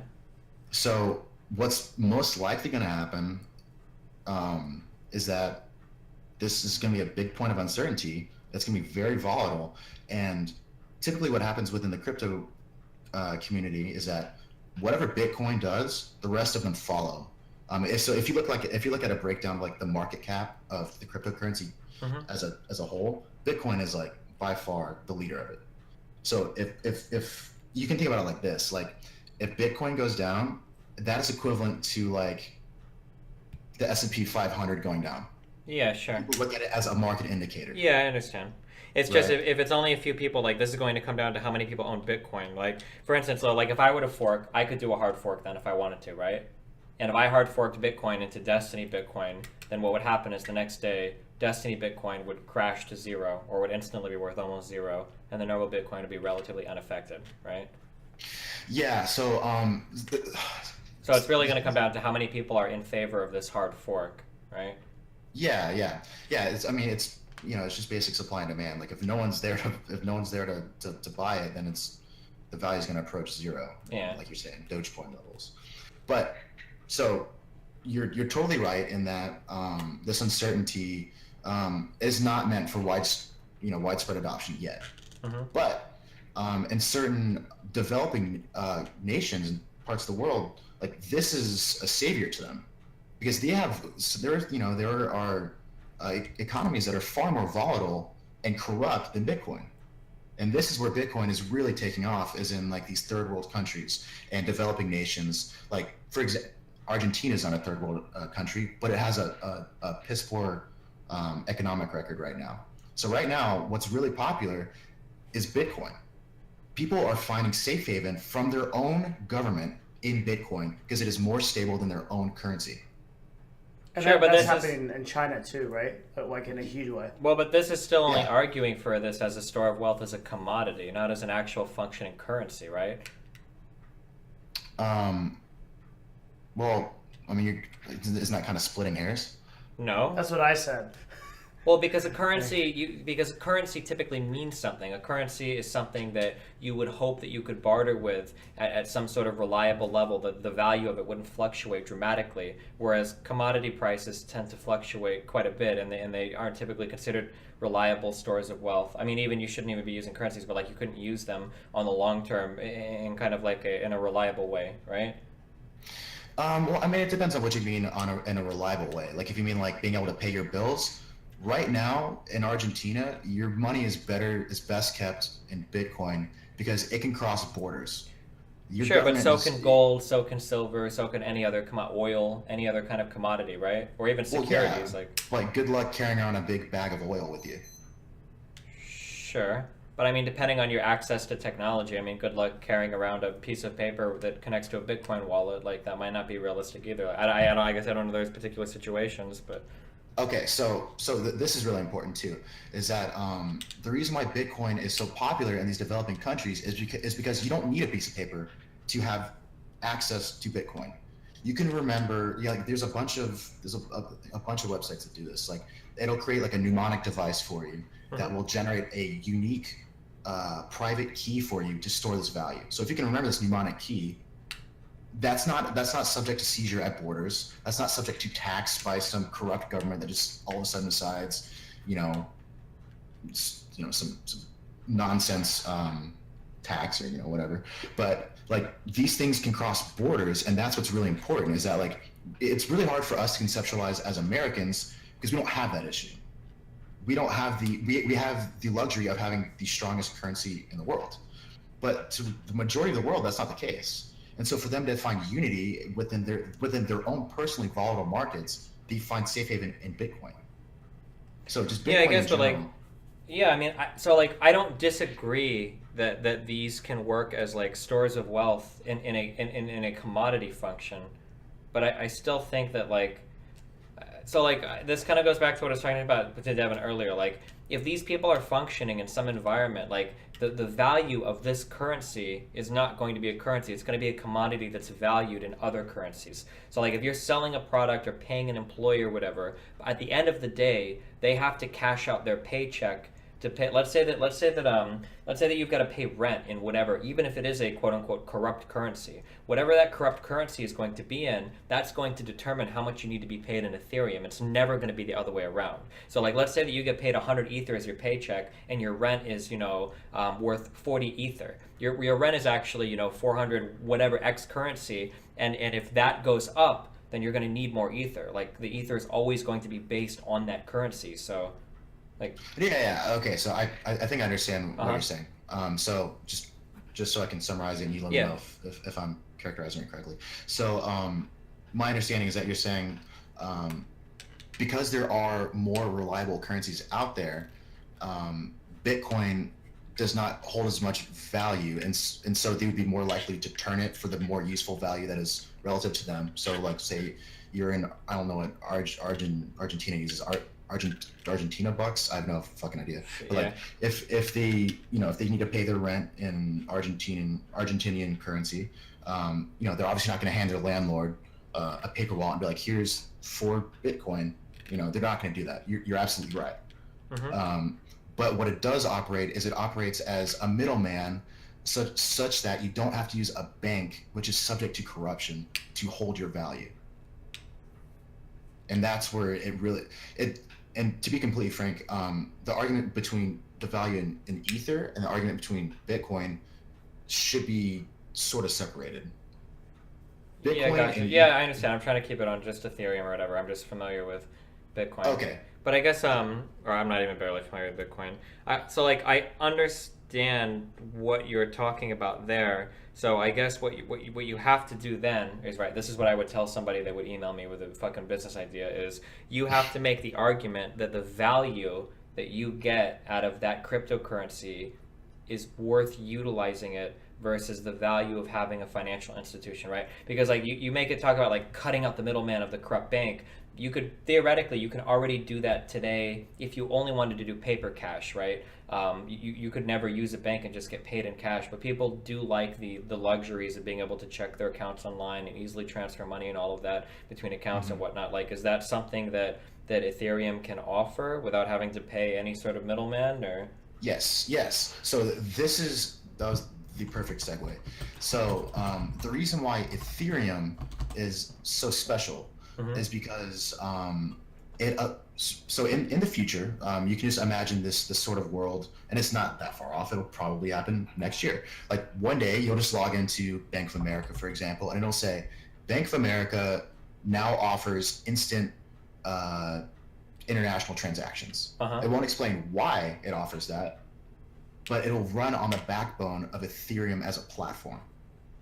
And so although Ether to the layman doesn't mean shit, to Bank of America, who needs needs the Ether to complete the transaction on the network, they have a vested interest in accruing Ether because that's how they send the transactions across the network. So it's not a store of value like you're thinking, like gold. What would prevent them from just doing this with normal currency? Why would they need another thing to do transactions? Because of labor. Because right now, what's really big is, in internet security is the blockchain, and Ethereum is a form of blockchain technology. In particular, it deals, as Devin said, with smart contracts. Smart contracts can take a number of forms. Basically, anything that you can think about where a group of people can say yes or no to, you can write it within the Ethereum network. So whether it's like, you have a trust fund, or you have, some sort of marriage agreement, like anything, like the title to your car. Like all these things can be kept and secured and untamperable is the big thing on the blockchain because everyone has a copy of it. It's distributed across the network, and no one can fake an historical point within the blockchain, and that's why it's important because it's But couldn't you untamperable. implement the same technology with currently existing currencies? Couldn't you just make a USD based blockchain? Is that not possible, and make it Oh. the public ledger, or the ledger public? Yeah, yeah, you 100% could, and that's actually something that is one of the biggest theories behind why. So there's you can make a couple arguments here, but one of the arguments for why Ether doesn't inherently have value is because of what you just said. So the Ether or the Ethereum network is open source, and so Bank of America, if they wanted to secure their transactions, they could say, "I'm going to make my own version of Ethereum." That's like companies do this already. They have intranet, right? Like you could do the same thing like an intra blockchain. A little bit, but I don't know if people would publicly go for that because they don't want all of their transactions to be posted publicly, right? Well, no. So okay, so they're not posted publicly in a sense where it says like, Destiny sent Devin $20, and here's Devin's balance. So I'm not familiar with Ethereum, but I know that on Bitcoin you could figure out a lot of shit. Like Yeah, is it similar in Ethereum, like where like big transactions go through, you can monitor what's coming from what wallet, and you can kind of figure out, like people would know like days destroyed for old Bitcoins moved and everything. Like, can you do that on Ethereum or? Yeah, and so these solutions have already been thought out currently. Uh-huh. So for example, there's a great wallet called Jax, JAXX, and That's right. every time Devin uses Yeah. Jax. Mm. Yeah, so that's a great wallet because it's highly secure, and every time you send a transaction, it changes the wallet ID. Mm. Every time. Oh, so this is kind of sort of like using the Tumblr bullshit for Bitcoin, where it would go through different shit and you couldn't really find out where like a Bitcoin is coming from or whatever. Well, it's not that it's like washed around and it just becomes too muddy to find. It's that it literally generates a new wallet ID that is unique to you for that one transaction, and there's no identification attached to this. Like this happens on this one discrete transaction, and then it's no longer useful. Gotcha. Yeah. So like you can imagine that Bank of America would do something similar to that. Mhm. And to be honest with you, like even if you do track transactions now, like unless you have a really solid starting point, like so right now the IRS is auditing Coinbase. It's one of the biggest exchanges in the United States. It's in the process of auditing them, and what they're doing is they're seizing deposit transactions from banks, and so one way that the IRS could track you in this this world where they start seizing taxes is they say, well, I see that Destiny at some point has a transaction on his bank statement that says deposited $20 onto Coinbase, and you can just follow this like rabbit hole down. So yeah, that's totally possible that you can start if you find the beginning point of the transaction, you can snake your way through it. But like if you look at the blockchain like the IDs, it's a random jumble of like 30 characters that are not identifiable or in any way associated with someone's identification. Yeah. I mean, I guess like because we're kind of getting away from it. Like I've never heard anybody trash the technology. Usually, it's just the viability of the currency itself, or as a currency. But in terms of like the blockchain or some of the solutions that have been proposed to these problems on like the actual like chains itself, like none of these sound like bad ideas or like unviable. It's more just the idea that like I'm going to be getting paid in Ether or Bitcoin and paying everybody in that and buying everything in that, and like actual prices will be set in that. Yeah, I mean, and that's actually an issue that I deal with personally. So I write market analysis for Bitcoin Magazine, for example, and I'm a 1099 contractor.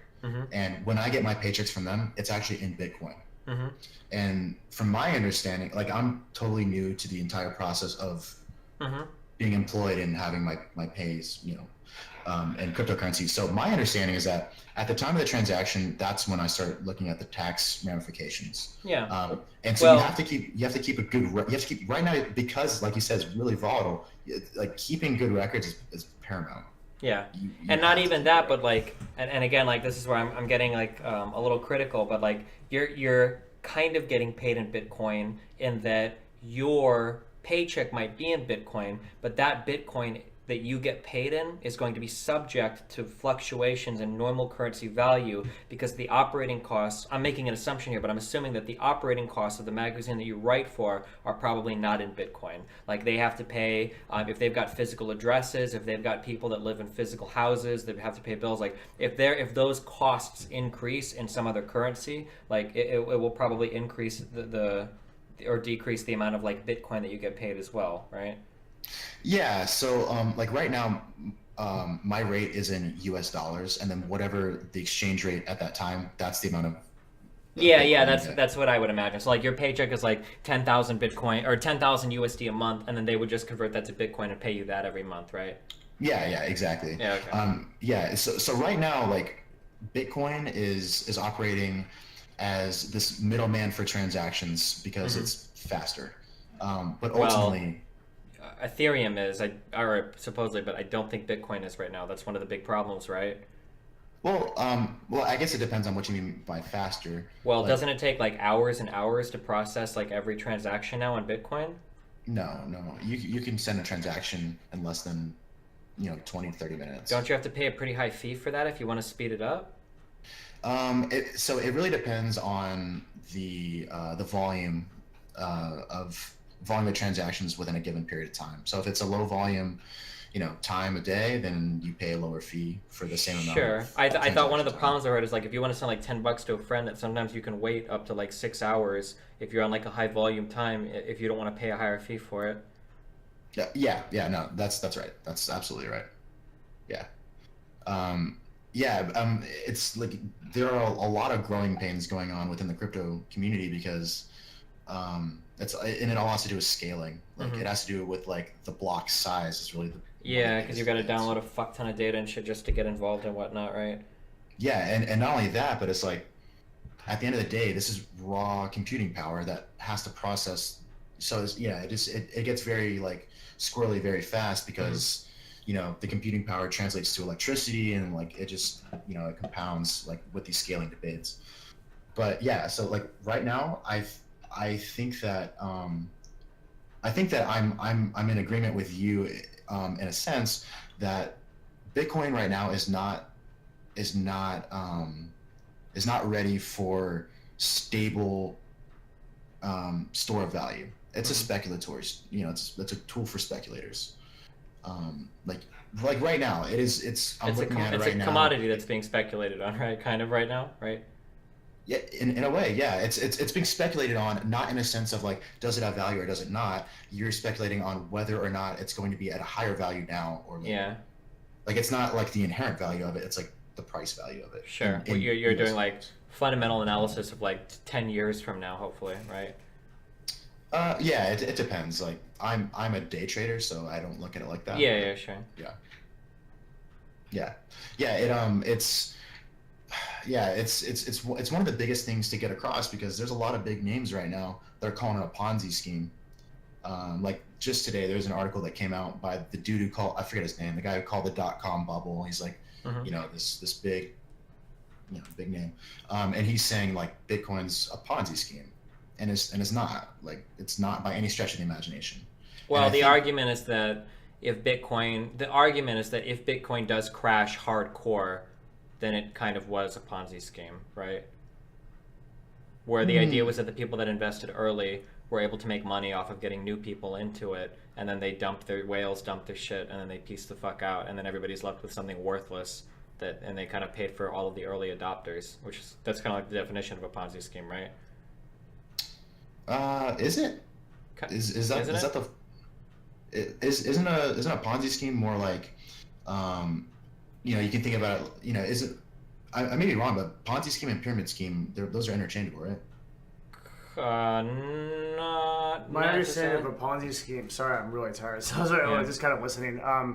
My understanding of a Ponzi scheme is you are using investors' money to reinvest to promise further returns, and Yeah. is cyclical until Yeah. you Like- get caught. Yeah, so like Yeah. basically I give you a schmeckel and I say, yo, this schmeckel is worth $5, you should buy more schmeckels. And so many people are so excited that now they start paying $10 for schmeckels, but they're not actually worth $10. But the people that initially bought them now can sell them for $10, and then more people come in and they're worth like $50, and now everybody's got like crazy. People are spending thousands of dollars on schmeckels, and then one day somebody's like, yo, dude, schmeckels aren't worth anything. Well, all of the early adopters already sold their shit for crazy crap Right. market prices. They peace out, and now everybody's left with a bunch of shit that's worth nothing. That's why people are worried that like if Mt. Gox fails miserably, that like, or I'm not Mt. Gox. I'm sorry. Hey, you write about Bitcoin. Am I ever getting my 2 Bitcoins back from Mt. Gox? Was that a question for me? Yeah, I'm sorry. It doesn't matter. I'm never getting that back. I'm just fucking with you. But that would be the worry, is that if Bitcoin's price tanks to nothing, then people are left wondering, well, did people only hype it as a sort of Ponzi scheme to pay off the early adopters, right? I mean, I guess in this like dystopian sort of view, yeah, I guess. But you can make that argument for anything that has an inherent value. You know, like if you. Well, and the argument would be made though for anything like companies that get like pumped up or that's why like the SEC exists, right? Like if you're fermenting false excitement about a stock or whatever, and then you get a bunch of people to buy in when you've already bought in, and then you dump it. That's sort of like those kinds of pump and dumps can be kind of like Ponzi scheme-ish. Although I don't know if you would necessarily call it, since you didn't start the company, a Ponzi scheme, but. Yeah, okay, fair enough. Yeah, I mean, if you approach it from that sort of argument, yeah, I agree with you. Sure. Yeah. And I acknowledge Ponzi scheme might have a much more specific definition that maybe this doesn't fit in with, but yeah. Yeah, I mean, like when I think of a Ponzi scheme, I think of malicious intent, and Sure. I don't see that within the Bitcoin community. It's Sure. more, people just cashing out. But I mean, at this point, like the user base is so vast, like I don't even know how that would be possible to do that. Yeah. Yeah. Okay. Do you have any final questions or thoughts for him? Yes. Can you support the case, or is it your belief that Ethereum will move into, basically the case that I stated, that Ethereum will move into a significant amount of worldwide transactions? And then are you able to comment at all on the point of government regulation versus the Ethereum network, or if you think that's relevant? I think both those things are interesting. Okay, so what do you mean in terms of like government regulation with the Ethereum network? Do you mean like taxing transactions? So the idea of well, can you assert your point on government regulation essentially that I couldn't What are you handle talking because about, I'm just like- not well informed enough? Are you well, so Devin was making the argument earlier that one of the reasons why people could theoretically switch to a cryptocurrency is because you can avoid the taxation part of it.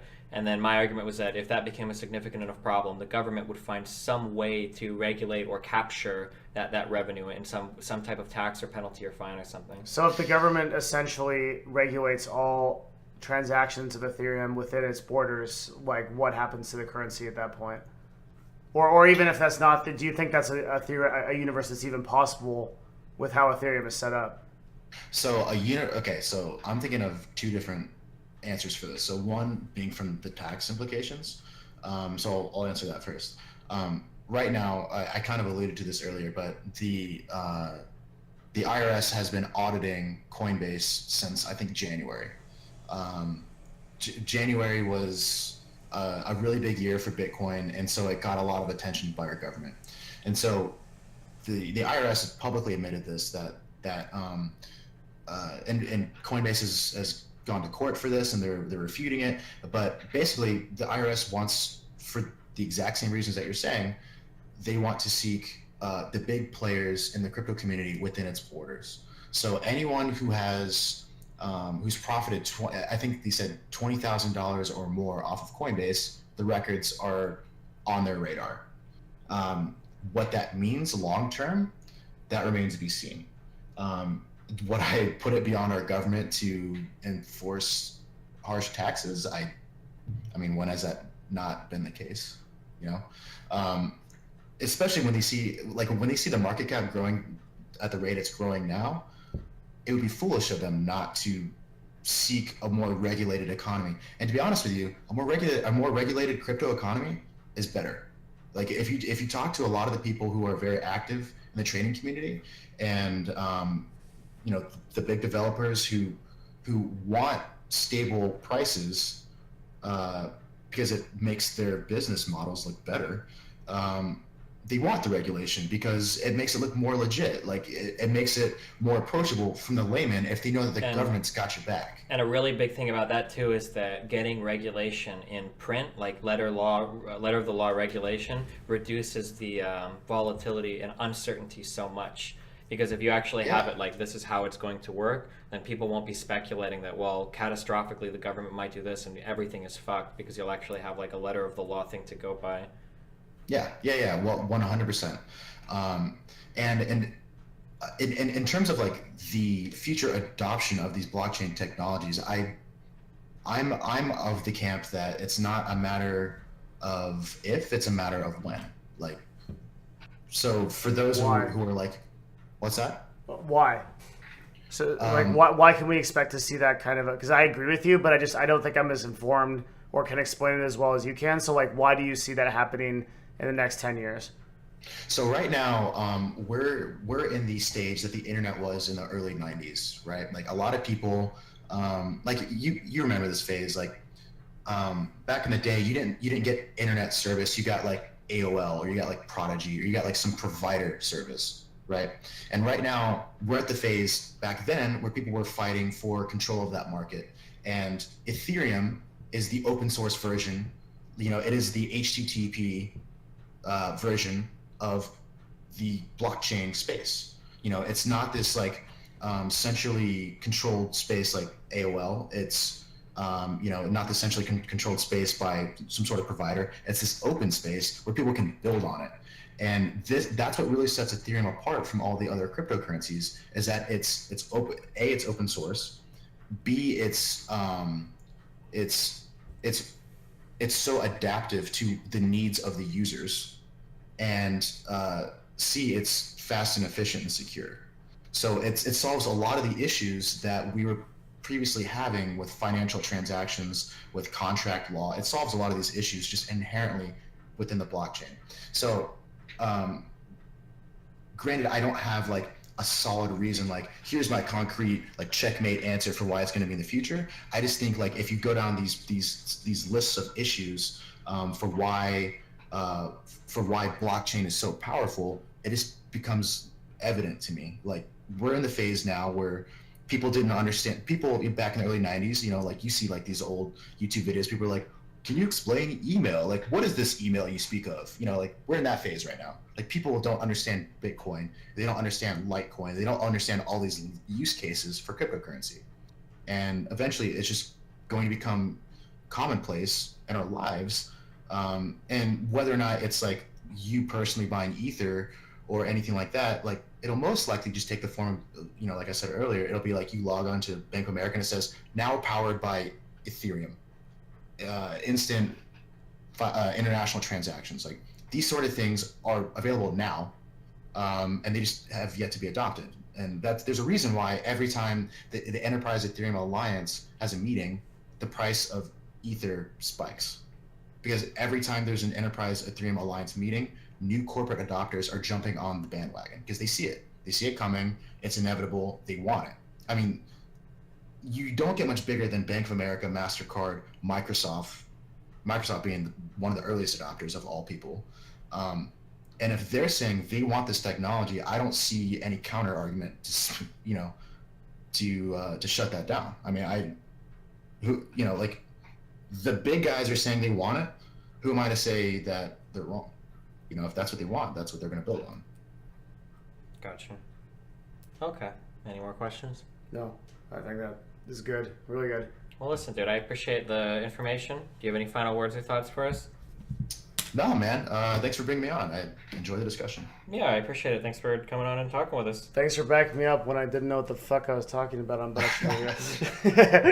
Yeah, appreciate it. No, it's good. Thank you for coming on. Yeah, thank you. I'm pretty fucking tired, dude. Yep. Yeah, same. Well, I would say you win. Well, I mean, I agree. I think the technology I don't know. Like at the end, like if it shifted my position, like more. I definitely have to think about this in terms of like government regulation and in terms of how that like goes in and affects the whole ecosystem. Yeah.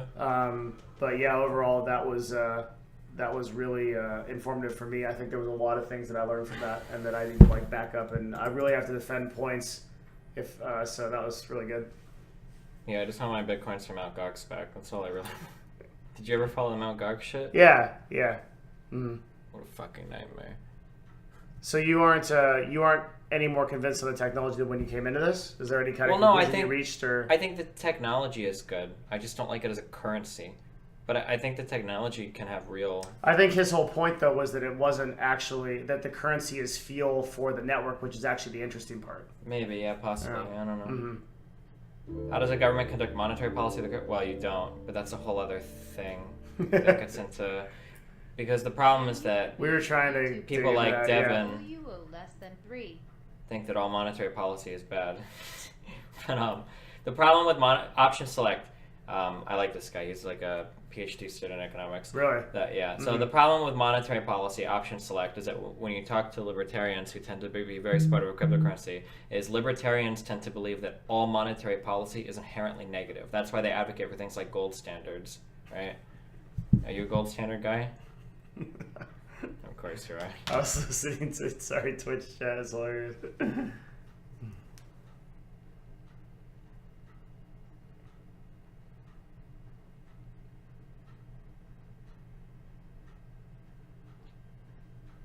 I don't know. I think I'm just willing to say when I don't know a lot. And I think I would need to be really informed on the subject of cryptocurrency to be able to actually defend a lot of the things like what's going to happen with future government regulation or how do these like networks actually play out for companies like Bank of America and some of the people that are adopting them. So I'm just not afraid to admit what I don't know.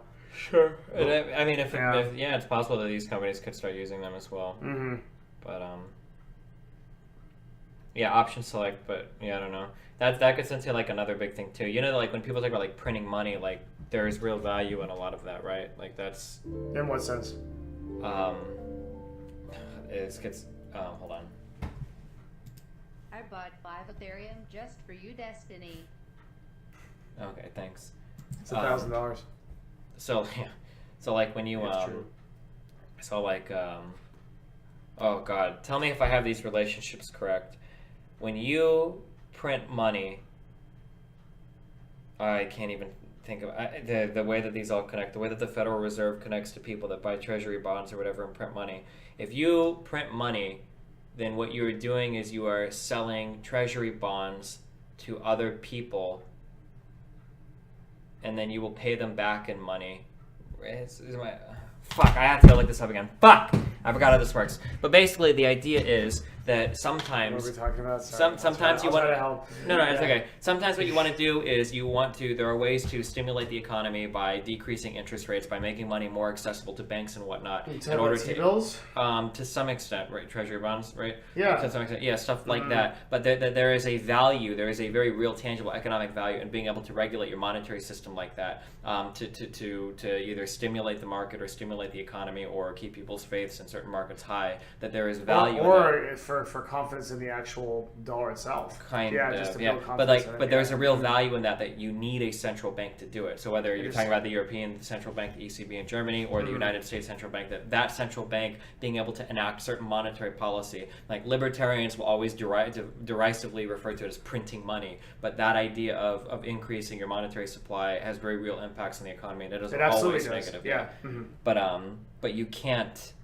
do that with crypto. You have because there's no central bank, right? Well, no, because the EVM can actually agree upon further increasing the inflation rate.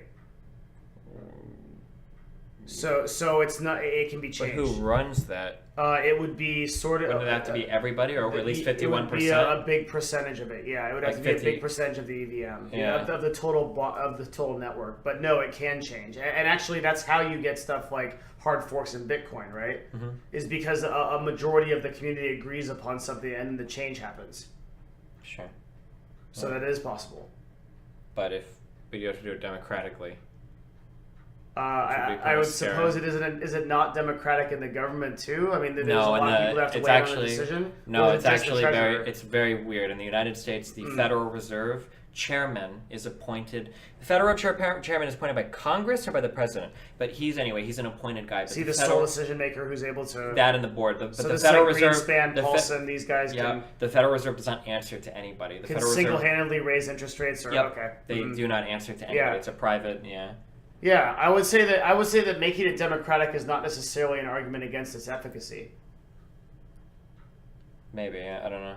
It gets into really complicated because then you have to argue the efficacy of central banks. So yeah, I'm not sure, but Well, no, you just have to argue the efficacy of a democracy, like more like of a oh lot of sure, people a think monetary policy being Yeah, left up to the public. well, to an informed public.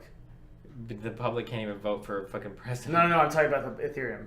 Oh, Like the people that are running EVM machines are the informed public of Ethereum because they know enough to do it, right? yeah. So you'd assume they would collectively know what's best for it, more so than the voting public, which doesn't know anything. Maybe. All right, so that's one point I think that I have. That's good. Well, maybe. Do you ever capitulate on anything? So, well, okay, so Like- to verbalize an argument against that, the problem is that the people that are most heavily involved in mining Ethereum are going to be the people that hold the most Ethereum. The people that hold the most Ethereum are probably always going to be against any sort of monetary policy that leads to inflation because inflation tends to hurt people that hold more currency than others. Inflation helps poor people and it hurts rich people.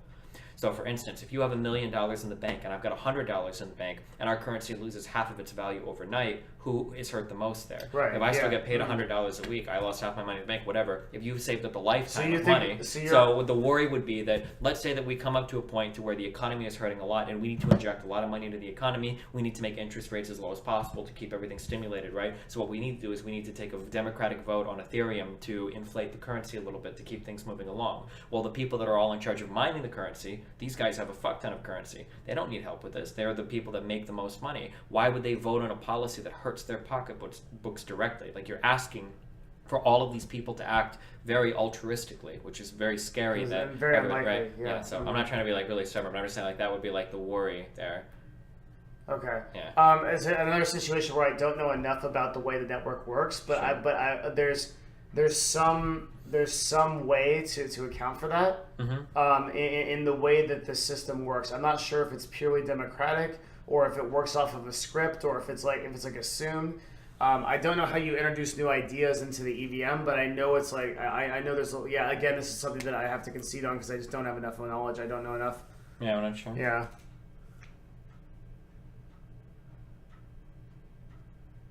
The first thing we need to address the Ether isn't and never will be money. Yeah, maybe, I don't know.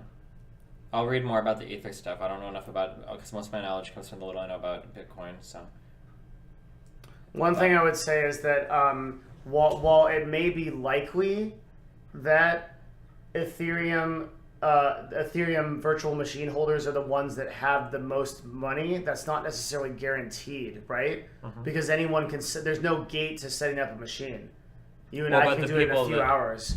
Well, but So it's how not will your vote work? necessarily Will your vote true. work based on how much Ethereum you have, or will it just I be don't like, know. That's the thing I don't know. But what I'm saying is it's not necessarily true that it's like this kind of oligopoly of people that control the most that are controlling the machines. I'm pretty certain that anyone could do it, and so they would have a voice in it. Maybe, yeah. Yeah, but we would both have to learn a lot more about this, I think, Yeah. to comment on that. Okay, fuck. I'm really fucking tired, okay? Do you have any final words or thoughts for stream? We're gonna miss you. I'll miss you too, man. Will you still be here if I come back in like a month or two? Yeah. Okay. Of course. You guys I mean, weren't- I work weren't here, ever so doing- I'll right, be. 'cause you said that maybe. Yeah. Maybe we might move somewhere. Who knows? But we'll still have a place there, and we'll be here. Okay. But most likely, I mean, if you come back in a month or two, we'll be here Okay. in this house still. So it's really been a pleasure streaming with you guys for the last couple of days. Destiny's an awesome person, and you guys are awesome. This chat has been amazing. So just really. CLG a Ponzi scheme? Really enjoyed just hanging out with everybody here and also with you, Stephen. It's been a lot of fun. Stephen is flying back to wherever the hell he's from tomorrow, and so we'll miss him a lot here at CLG. But it's been a hell of a lot of fun, really has. And I'll still be online and stuff. Maybe if I come up with something that I think I really disagree with, I'll hit you up on Discord and jump back on, right? Goodbye, buddy. Aw. Oh. Hey, that's the only time you. Oh, no. I was about to say you almost read a resub. Oh. But you didn't. You just commented on it. That's close. Anyway, love you guys too. But yeah, we're really tired. Yeah. I'll see you guys later. Have fun. Be careful. I can't. It's 8 minutes. I'm I sorry. love Shinlim. Okay, It is this is our too- it's last too long. video. Yeah, it's 8 minutes, guys. We're gonna watch 8 minutes of this. I don't know. He is amazing.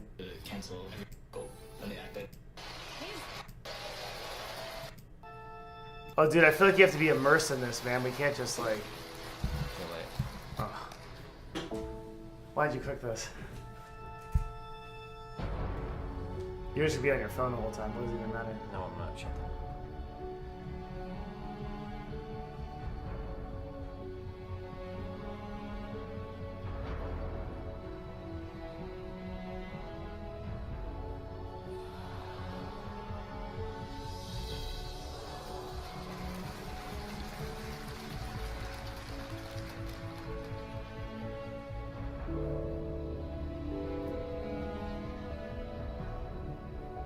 They can't see it, by the way. We'll miss you, buddy. We're full screen. Just go back to the video. And he was on his phone the whole time. I am. Yeah. Alright, I'm not now, okay? I'm sorry. Okay, okay. I fucked you all hardcore, I'm sorry. Alright.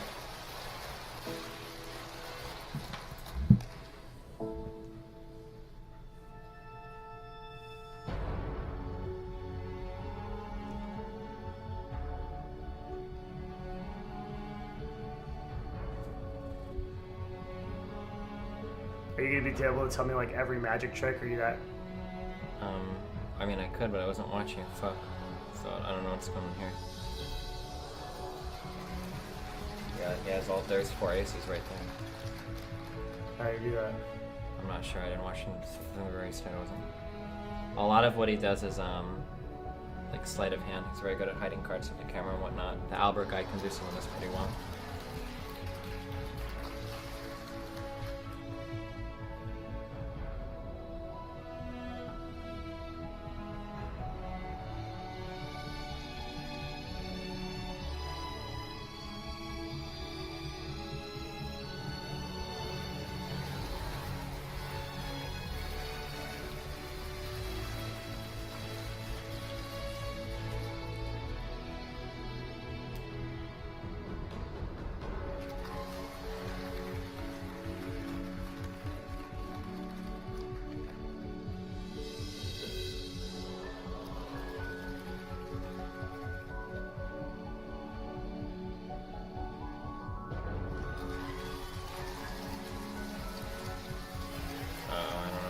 Sleight of hand is really, really, really good.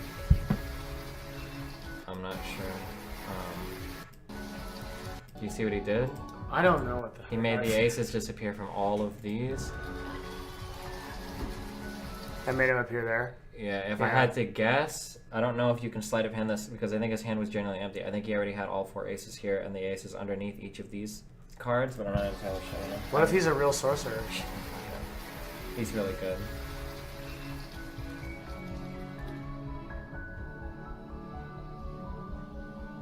Like, where does that card go, dude? Yeah, I don't know about this kind of sleight of hand. I don't know the tricks. I don't know if he's like throwing them beneath the table or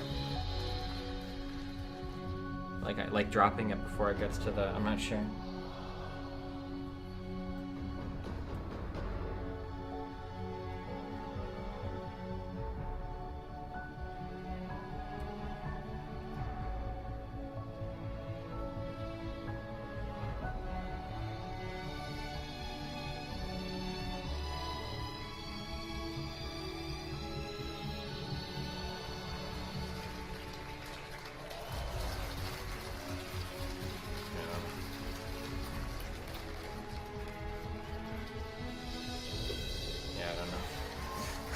I'm not sure.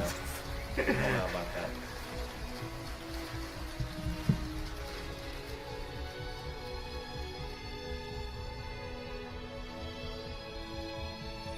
Oh, Penn and Teller?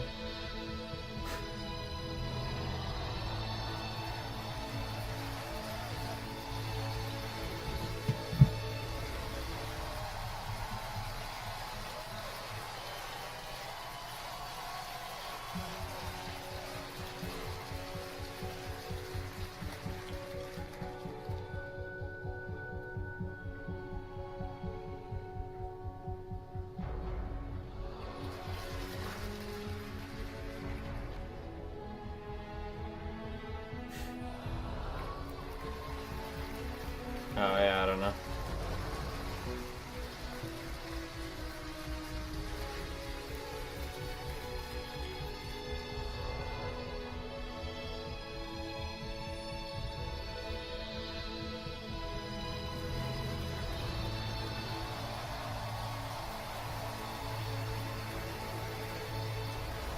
This is like some 5D galactic shit, dude.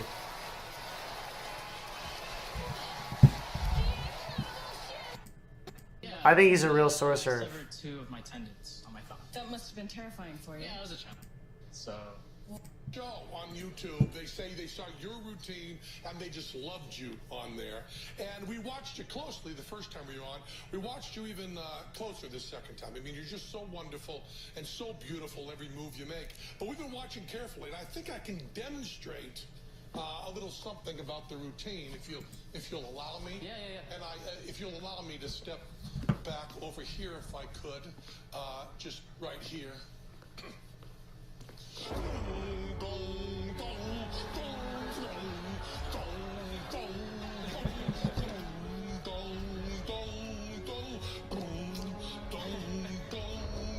Is he actually gonna do a trick, do you think?